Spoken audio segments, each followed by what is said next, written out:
ਵਾਹਿਗੁਰੂ ਜੀ ਕਾ ਖਾਲਸਾ ਵਾਹਿਗੁਰੂ ਜੀ ਕੀ ਫਤਿਹ। ਅਸਲਾਮ ਵਾਲੇਕਮ ਆਦਾਬ ਬਰਜ਼। ਮੈਂ ਹਾਂ ਤੁਹਾਡੀ ਹੋਸਟ ਅਨੀਲਮ ਕੋਟਮਾ ਟੀਵੀ 84 ਦੇ ਸਾਰੇ ਦਰਸ਼ਕਾਂ ਤੇ ਸਰੋਤਿਆਂ ਨੂੰ ਜੀ ਆਇਆਂ ਕਹਿੰਦੀਆਂ ਪ੍ਰੋਗਰਾਮ ਸੱਚੋ ਸੱਚ ਵਿੱਚ ਜਿਹੜੇ ਇਸ ਪ੍ਰੋਗਰਾਮ ਨਾਲ ਦੇਸ਼ਾਂ ਵਿਦੇਸ਼ਾਂ ਤੋਂ ਜੁੜ ਚੁੱਕੇ ਨੇ। ਖਾਲਸਾ ਅਫੇਅਰ ਸੈਂਟਰ ਦੇ ਸੰਚਾਲਕ ਡਾਕਟਰ ਅਮਰਜੀਤ ਸਿੰਘ ਜੀ ਰੋਜ਼ਾਨਾ ਦੀ ਤਰ੍ਹਾਂ ਸਟੂਡੀਓ ਵਿੱਚ ਮੇਰੇ ਨਾਲ ਸ਼ਾਮਿਲ ਨੇ। ਆਓ ਉਹਨਾਂ ਨਾਲ ਗੱਲਬਾਤ ਕਰਕੇ ਅੱਜ ਦੇ ਅਹਿਮ ਇਸ਼ੂਜ਼ ਉੱਪਰ ਉਹਨਾਂ ਦੇ ਵਿਚਾਰ ਜਾਣਦੇ ਹਾਂ। जी डॉक्टर साहब वाहिगुरू जी का खालसा वाहिगुरू जी की फतेह। हाँ जी नीलम कौर जी ਤੁਹਾਨੂੰ ਵੀ ਤੇ ਦੁਨੀਆ ਭਰ ਚ ਬੈਠੇ ਸਾਡੇ ਬਹੁਤ ਹੀ ਪਿਆਰੇ ਸੋਹਣੇ ਸਿਆਣੇ ਸੁਨੱਖੇ ਟੀਵੀ 84 ਦੇ ਦਰਸ਼ਕਾਂ ਨੂੰ ਵੀ ਵਾਹਿਗੁਰੂ ਜੀ ਕਾ ਖਾਲਸਾ ਵਾਹਿਗੁਰੂ ਜੀ ਕੀ ਫਤਿਹ। अस्सलाम वालेकुम जी डॉक्टर साहब जी आनू प्रोग्राम सचो सच विच बहुत शुक्रिया जी। डॉक्टर साहब आज 14 जनवरी 2021 पहली माघ नानकशाही संमत 552 ਦਾ ਦਿਨ ਹੈ ਤੇ ਡਾਕਟਰ ਸਾਹਿਬ ਪ੍ਰੋਗਰਾਮ ਸ਼ੁਰੂ ਕਰਨ ਤੋਂ ਪਹਿਲਾਂ ਅਸੀਂ ਆਪਣੇ ਦਰਸ਼ਕਾਂ ਤੇ ਸਰੋਤਿਆਂ ਨੂੰ ਹਮੇਸ਼ਾ ਤਰ੍ਹਾਂ ਦੱਸਦੇ ਹਾਂ ਵਿਊਅਰਸ ਜੇ ਤੁਸੀਂ ਹੱਕ ਸੱਚ ਇਨਸਾਫ ਤੇ ਪੈਰਾ ਦਿੰਦਾ ਇੱਕੋ ਇੱਕ ਚੈਨਲ ਟੀਵੀ 84 ਨੂੰ ਦੇਖਣਾ ਚਾਹੁੰਦੇ ਹੋ ਤਾਂ ਤੁਸੀਂ ਦੇਖ ਸਕਦੇ ਹੋ spectrum cable, RCN cable, Bell fibre in Canada, roku, Jadoo box, Shaw, Facebook TV 84 ਦੀ ਐਪ ਰਾਹੀਂ online streaming and IP box ਤੇ ਤੁਸੀਂ ਟੀਵੀ 84 ਨੂੰ ਦੇਖ ਸਕਦੇ ਹੋ। ਵਿਊਅਰਸ ਜੇ ਤੁਸੀਂ ਟੀਵੀ 84 ਨਾਲ ਜਾਂ ਪ੍ਰੋਗਰਾਮ ਸੱਚੋ ਸੱਚ ਨਾਲ ਫੇਸਬੁੱਕ ਰਾਹੀਂ ਜੁੜੇ ਤਾਂ ਇਸ ਨੂੰ ਵੱਧ ਤੋਂ ਵੱਧ ਲਾਈਕ ਕਰੋ ਤੇ ਸ਼ੇਅਰ ਕਰੋ ਅਤੇ ਨਾਲ ਹੀ YouTube ਤੇ ਸਬਸਕ੍ਰਾਈਬ ਵੀ ਕਰੋ। ਇਹ ਵੀ ਦੱਸ ਦਿਓ ਕਿ ਤੁਸੀਂ ਟੀਵੀ 84 ਦੀ ਐਪ ਨੂੰ ਐਂਡਰੋਇਡ ਐਂਡ ਐਪ ਸਟੋਰ ਤੇ ਡਾਊਨਲੋਡ ਕਰਕੇ ਜੋ ਟੀਵੀ 84 ਦੀ ਲਾਈਵ ਸਟ੍ਰੀਮ ਹੈ ਉਸ ਨੂੰ ਤੁਸੀਂ 24 ਆਵਰਸ ਦੇਖ ਸਕਦੇ ਹੋ। ਵਿਊਅਰਸ ਹੁਣ ਅਸੀਂ ਆਪਣੇ ਪ੍ਰੋਗਰਾਮ ਦੀ ਸ਼ੁਰੂਆਤ ਕਰਨ ਜਾ ਰਹੇ ਹਾਂ ਜਿਸ ਤਰ੍ਹਾਂ ਕਿ ਅੱਜ ਮਾਘ ਮਹੀਨੇ ਦੀ ਸ਼ੁਰੂਆਤ ਹੈ ਔਰ ਅੱਜ ਮਾਘੀ ਦਾ ਦਿਨ ਜਿਹੜਾ ਹੈ ਉਹ 40 ਮੁਕਤਿਆਂ ਦੀ ਜਿਹੜੀ ਸ਼ਹੀਦੀ ਅਤੇ ਮਾਈ ਭਾਗੋ ਜੀ ਦੀ ਜਿਹੜੀ ਬਹਾਦਰੀ ਨਾਲ ਜੁੜਿਆ ਮਾਣ ਮੱਤੇ ਸਿੱਖ ਇਤਿਹਾਸ ਦਾ ਇੱਕ ਮਹਾਨ ਦਿਨ ਹੈ ਔਰ ਅਸੀਂ 40 ਮੁਕਤਿਆਂ ਦੀ ਕੁਰਬਾਨੀ ਅੱਗੇ ਆਪਣਾ ਸਿਰ ਝੁਕਾਉਂਦੇ ਹਾਂ ਔਰ ਜੋ ਅੱਜ ਦਾ ਵਿਊਅਰਸ ਆਪਣਾ ਪ੍ਰੋਗਰਾਮ ਹੈ ਇਹਨਾਂ ਲਾਜਵਾਬ ਸ਼ਹੀਦਾਂ ਦੀ ਯਾਦ ਨੂੰ ਜਿਹੜਾ ਸਮਰਪਿਤ ਹੋਏਗਾ। ਸੋ ਇਸ ਦਿਨ ਨੂੰ ਟੁੱਟੀ ਗੰਢੀ ਦਿਵਸ ਵਜੋਂ ਜਿਹੜਾ ਹੈ ਉਹ ਯਾਦ ਕੀਤਾ ਜਾਂਦਾ ਹੈ। ਸਾਰੇ ਦੁਨੀਆ ਦੇ ਵਿੱਚ ਸਿੱਖਾਂ ਵੱਲੋਂ ਇਸ ਦਿਨ ਨੂੰ ਬੜੇ ਹੀ ਸ਼ਰਧਾ ਪੂਰਵਕ ਤਰੀਕੇ ਨਾਲ ਮਨਾਇਆ ਜਾਂਦਾ ਹੈ। ਸੋ ਜਿਹੜਾ ਵਾਕਿਆ ਯਾਦ ਹਾਨੀ ਕਰਵਾਉਂਦਾ ਹੈ ਕਿ ਸਿੱਖ ਗੁਰੂ ਤੋਂ ਵਿਛੜ ਕੇ ਦਰ ਜਿਹੜੇ ਨੇ ਉਹ ਚੋਟਾਂ ਖਾਂਦਾ ਹੈ ਔਰ ਸਮਰੱਥ ਗੁਰੂ ਆਪਣੇ ਨਾਲ ਉਹਨਾਂ ਨੂੰ ਮੇਲ ਲੈਂਦਾ ਹੈ। ਸੋ ਇਸ ਬਾਬਤ ਆਪਾਂ ਗੱਲਬਾਤ ਕਰਾਂਗੇ ਉਹਨਾਂ ਆਪਾਂ ਆਪਣੇ ਵਿਸ਼ੇ ਵੱਲ ਮੁੜਦੇ ਹਾਂ ਜੋ ਅੱਜ ਦੇ ਪਹਿਲੇ ਸੈਗਮੈਂਟ ਦੇ ਵਿੱਚ ਆਪਾਂ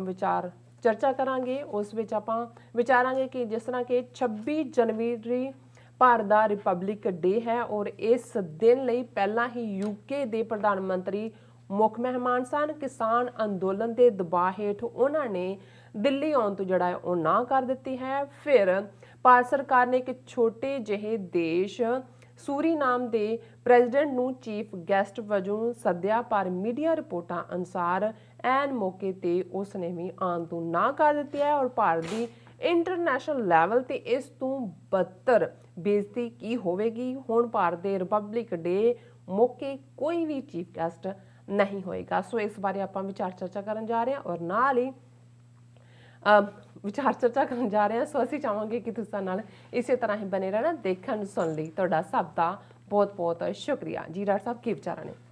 ਦੇਖੋ ਤੁਸੀਂ ਬੜੀ ਚੰਗੀ ਸ਼ੁਰੂਆਤ ਕੀਤੀ ਹੈ ਜੀ।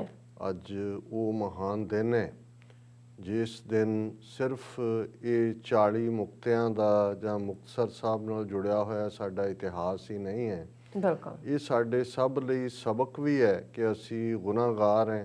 ਬਿਲਕੁਲ ਇਨਸਾਨ ਦੇ ਨਾਤੇ ਸਿੱਖ ਦੇ ਨਾਤੇ ਅਸੀਂ ਜ਼ਿੰਦਗੀ 'ਚ ਗਲਤੀਆਂ ਕਰਦੇ ਹਾਂ, ਕਈ ਵਾਰ ਗੁਰੂ ਦੇ ਰਸਤੇ ਤੋਂ ਭਟਕਦੇ ਹਾਂ ਪਰ ਗੁਰੂ ਸਮਰੱਥ ਹੈ, ਗੁਰੂ ਬੇਅੰਤ ਹੈ, ਗੁਰੂ ਬਖਸ਼ਣਹਾਰ ਹੈ ਔਰ ਉਹ ਟੁੱਟੀ ਗੰਢ ਲੈਂਦਾ ਹੈ। ਇਸ ਲਈ ਜਦੋਂ ਇਹਨਾਂ ਦੇ 40 ਮੁਕਤੇ ਜਿਨ੍ਹਾਂ ਦਾ ਜ਼ਿਕਰ ਸਾਡੀ ਰੋਜ਼ਾਨਾ ਅਰਦਾਸ ਦੇ ਵਿੱਚ ਵੀ ਸਾਡੀ ਅਰਦਾਸ ਦਾ ਨਿਖੜਵਾਂ ਅੰਗ ਹੈ, ਜਦੋਂ ਅਸੀਂ ਯਾਦ ਕਰਦੇ ਹਾਂ ਬੀਤੇ ਦੇ ਸ਼ਹੀਦਾਂ ਨੂੰ ਤੇ ਅਸੀਂ ਇਹ ਆਪਣੀ ਅਰਦਾਸ ਦੇ ਵਿੱਚ ਸ਼ਾਮਲ ਕੀਤਾ ਹੋਇਆ ਪੰਜਾਂ ਪਿਆਰਿਆਂ ਚੌਹਾਂ ਸਾਹਿਬਜ਼ਾਦਿਆਂ 40 ਮੁਕਤਿਆਂ ਫਿਰ ਅੱਗੇ ਹੱਠੀਆਂ ਜੱਪੀਆਂ ਤੱਪੀਆਂ ਦੀ ਗੱਲ ਹੈ।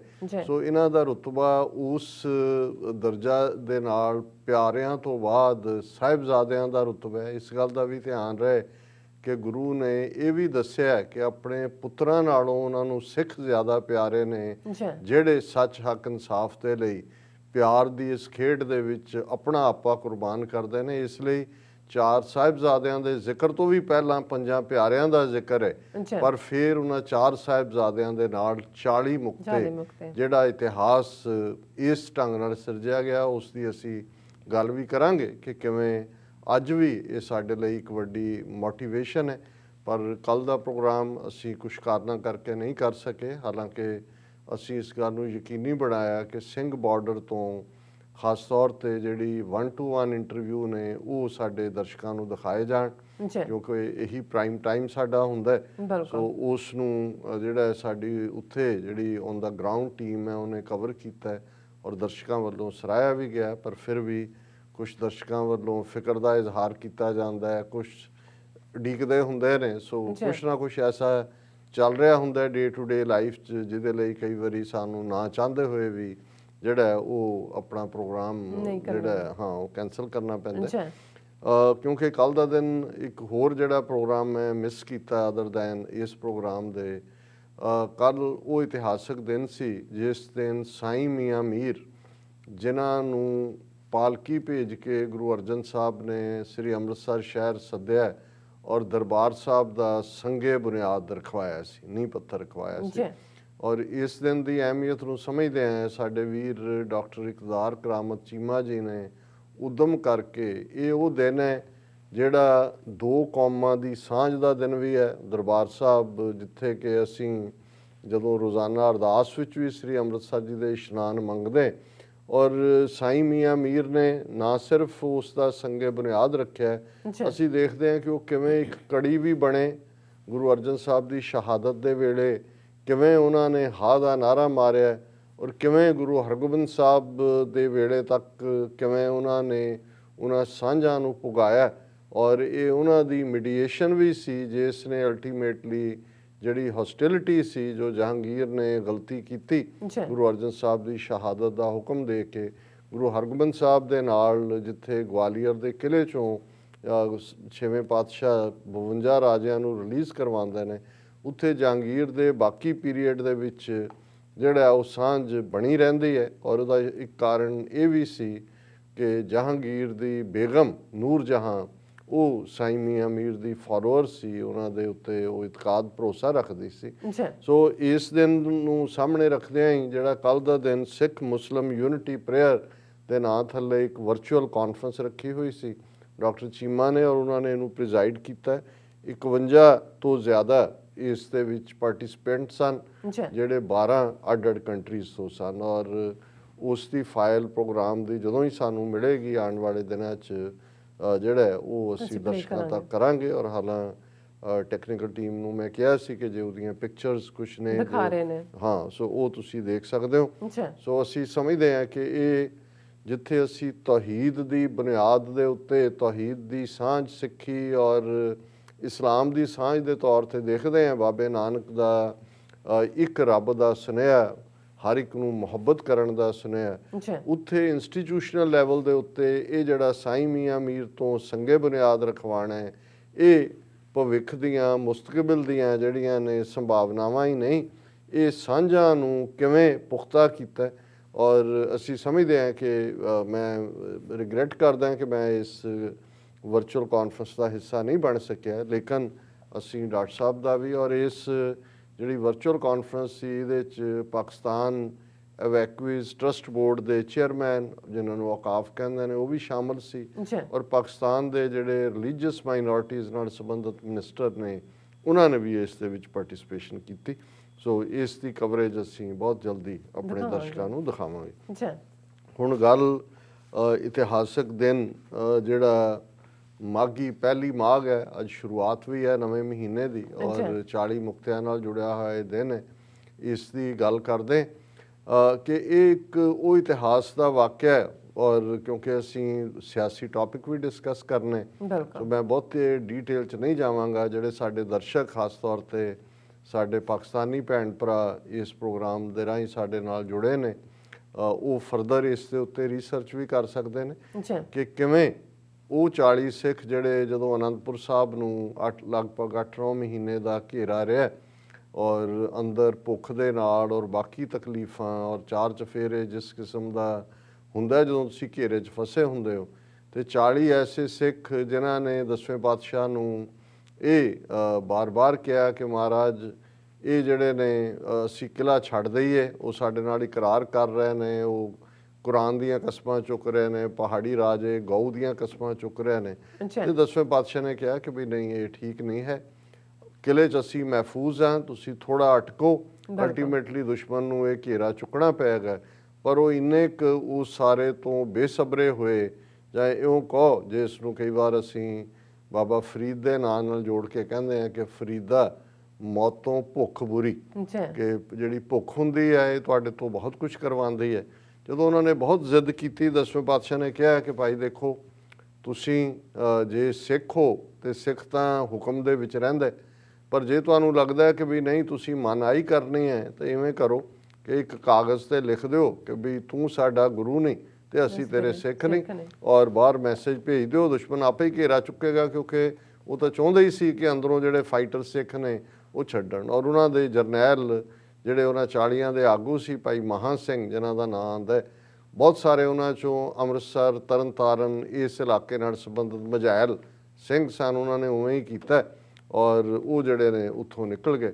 ਹੁਣ ਉਹ ਇਹ ਸਮਝਦੇ ਸੀ, ਔਰ ਮੈਂ ਇਹ ਸਮਝਦਾ ਵੀ ਜਦੋਂ ਅਸੀਂ ਸਿੰਘਣੀਆਂ ਦੇ ਰੋਲ ਦੀ ਗੱਲ ਕਰਦੇ, ਔਰ ਕੱਲ੍ਹ ਹੀ ਬਾਲਟੀਮੋਰ ਇੱਕ ਡਾਕਟਰ ਜਿਨ੍ਹਾਂ ਨਾਲ ਮੇਰੀ ਗੱਲਬਾਤ ਹੋ ਰਹੀ ਸੀ, ਗੋਰਾ ਡਾਕਟਰ, ਔਰ ਗੱਲ ਚੱਲੀ ਸਿੱਖੀ ਦੇ ਫੇਥ ਦੀ ਜਾਂ ਦੂਸਰੇ ਦੀ, ਤਾਂ ਮੈਂ ਉਹਨਾਂ ਨੂੰ ਦੱਸ ਰਿਹਾ ਸੀ, ਮੈਂ ਕਿਹਾ ਕਿ ਵੀ ਕਿਵੇਂ ਸਿੱਖੀ ਦੇ ਵਿੱਚ ਜਿਹੜਾ ਨੋਮਨਕਲੇਚਰ ਹੈ ਉਹਦੇ 'ਚ ਵੀ ਹਰ ਸਿੱਖ ਮੇਲ ਉਹ ਸਿੰਘ ਹੈ, ਫੀਅਰਲੈਸ ਲਾਈਕ ਏ ਲਾਇਨ, ਔਰ ਦਸਵੇਂ ਪਾਤਸ਼ਾਹ ਨੇ ਸਾਰਾ ਨੋਮਨਕਲੇਚਰ ਬਦਲਿਆ, ਔਰ ਹਰ ਸਿੱਖ ਔਰਤ ਸਿੰਘਣੀ ਜਿਹਨੂੰ ਅਸੀਂ ਕਹਿੰਦੇ ਹਾਂ ਉਹ ਕੌਰ ਹੈ, ਉਹਦੇ ਨਾਂ ਨਾਲ ਕੌਰ ਹੈ, ਮੀਨਸ ਪ੍ਰਿੰਸ, ਕਿ ਇਹ ਇੱਕ। ਔਰ ਉਹ ਬੜਾ ਹੈਰਾਨ ਹੋਇਆ, ਔਰ ਮੈਂ ਕਿਹਾ ਵੀ ਕਿਵੇਂ ਇਹ ਸਾਰਾ ਜਿਹੜਾ ਨੋਮਨਕਲੇਚਰ ਹੀ ਨਹੀਂ ਬਦਲਿਆ, ਜਿਹੜੀ ਜ਼ਹਿਨੀਅਤ ਸਦੀਆਂ ਤੋਂ ਔਰਤ ਨੂੰ ਗੁਲਾਮ ਬਣਾ ਕੇ ਰੱਖਣ ਦੀ ਔਰ ਉਹਨੂੰ ਪੈਰਾਂ ਦੀ ਜੁੱਤੀ ਜਿਵੇਂ ਹਿੰਦੂ ਸ਼ਾਸਤਰਾਂ ਦੇ ਵਿੱਚ ਸੀ, ਉਹਨੂੰ ਗੁਰੂ ਸਾਹਿਬ ਨੇ ਚੈਲੰਜ ਕੀਤਾ। ਔਰ ਅੱਜ ਜਦੋਂ ਕਿਸਾਨ ਮੋਰਚੇ 'ਚ ਬੀਬੀਆਂ ਬਰਾਬਰ ਬੈਠੀਆਂ ਨੇ, ਔਰ ਅੱਜ ਇੱਕ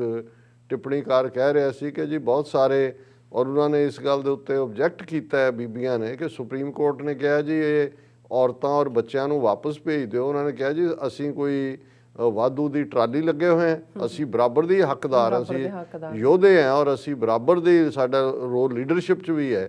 ਔਰ ਮੈਂ ਸਮਝਦਾ ਵੀ ਇਹ ਜਿਹੜਾ ਸਾਰੇ ਅਹਿਸਾਸ ਨੇ ਔਰ ਜਿਵੇਂ ਉਹ ਚੈਲੰਜ ਕਰਦੀਆਂ ਨੇ, ਇਹ ਉਸ ਪਾਰਟ ਨਾਲ ਹੀ ਜੁੜੇ ਹੋਏ ਨੇ ਕਿ ਦਸਵੇਂ ਪਾਤਸ਼ਾਹ ਨੇ ਗਾਤਰੇ ਕਿਰਪਾਨ ਪਾਈ ਕਿ ਮੇਰੀਆਂ ਸਿੰਘਣੀਆਂ, ਇਹ ਮੇਰੀਆਂ ਸ਼ਹਿਜ਼ਾਦੀਆਂ ਨੇ। ਇਹ ਕਿਸੇ ਦੌਰ ਉਸ ਵੇਲੇ ਤੋਂ ਹੀ ਸਿੰਘਣੀਆਂ ਘੋੜ ਸਵਾਰੀ, ਗੱਤਕਾਬਾਜ਼ੀ ਔਰ ਪੂਰੇ ਹਰ ਜੰਗੋ ਜਿਹੜੇ ਜੰਗ ਦੇ ਸਾਜ਼ੋ ਸਮਾਨ ਦੇ ਨਾਲ ਲੈਸ ਜੰਗ ਦੇ ਵਿੱਚ ਜੂਝਦੀਆਂ ਸੀ, ਜਿਹੜੀਆਂ 3-4 ਜਨਰੇਸ਼ਨਾਂ ਜੰਗਲਾਂ 'ਚ ਸਟਰਗਲ ਕਰਦੀਆਂ ਰਹੀਆਂ, ਬੀਕਾਨੇਰ ਦੇ ਥਲਾਂ 'ਚ ਜਾਂ ਲੱਖੀ ਜੰਗਲ 'ਚ ਜਾਂ ਕਾਹਨੂੰਵਾਨ ਦੇ ਛੰਭ 'ਚ, ਉਹਨਾਂ ਦੇ ਵਿੱਚ ਸਿੰਘਣੀਆਂ ਵੀ ਬਰਾਬਰ ਸਿੰਘਾਂ ਦੇ ਨਾਲ ਜਿਹੜੀਆਂ ਸੀ ਉਹ ਟ੍ਰੇਨਡ ਔਰ ਜੂਝਦੀਆਂ ਸੀ। ਔਰ ਇਹੀ ਵਾਕਿਆ ਜੇ ਅਸੀਂ ਇਸ ਦੀ ਇੱਕ ਸ਼ੁਰੂਆਤ ਇੱਕ ਉਦਾਹਰਣ ਦੇ ਤੌਰ ਤੇ ਦੇਖਦੇ ਹਾਂ, ਕਿਉਂਕਿ ਜਿੱਥੇ ਅਸੀਂ 40 ਬੇਦਾਵੀਆਂ ਦੀ ਕਹਾਣੀ ਕਿ ਕਿਵੇਂ ਉਹਨਾਂ ਨੇ ਬੇਦਾਵਾ ਪੜਵਾਇਆ ਔਰ ਟੁੱਟੀ ਗੰਢਾਈ ਦਾ ਜ਼ਿਕਰ ਕਰਦੇ ਹਾਂ, ਤੇ ਮਾਈ ਭਾਗੋ, ਹੁਣ ਮਾਈ ਤੋਂ ਲੱਗਦਾ ਵੀ ਸ਼ਾਇਦ ਕੋਈ ਬੜੀ ਬਜ਼ੁਰਗ ਬੀਬੀ ਨਹੀਂ, ਇੱਕ ਯੰਗ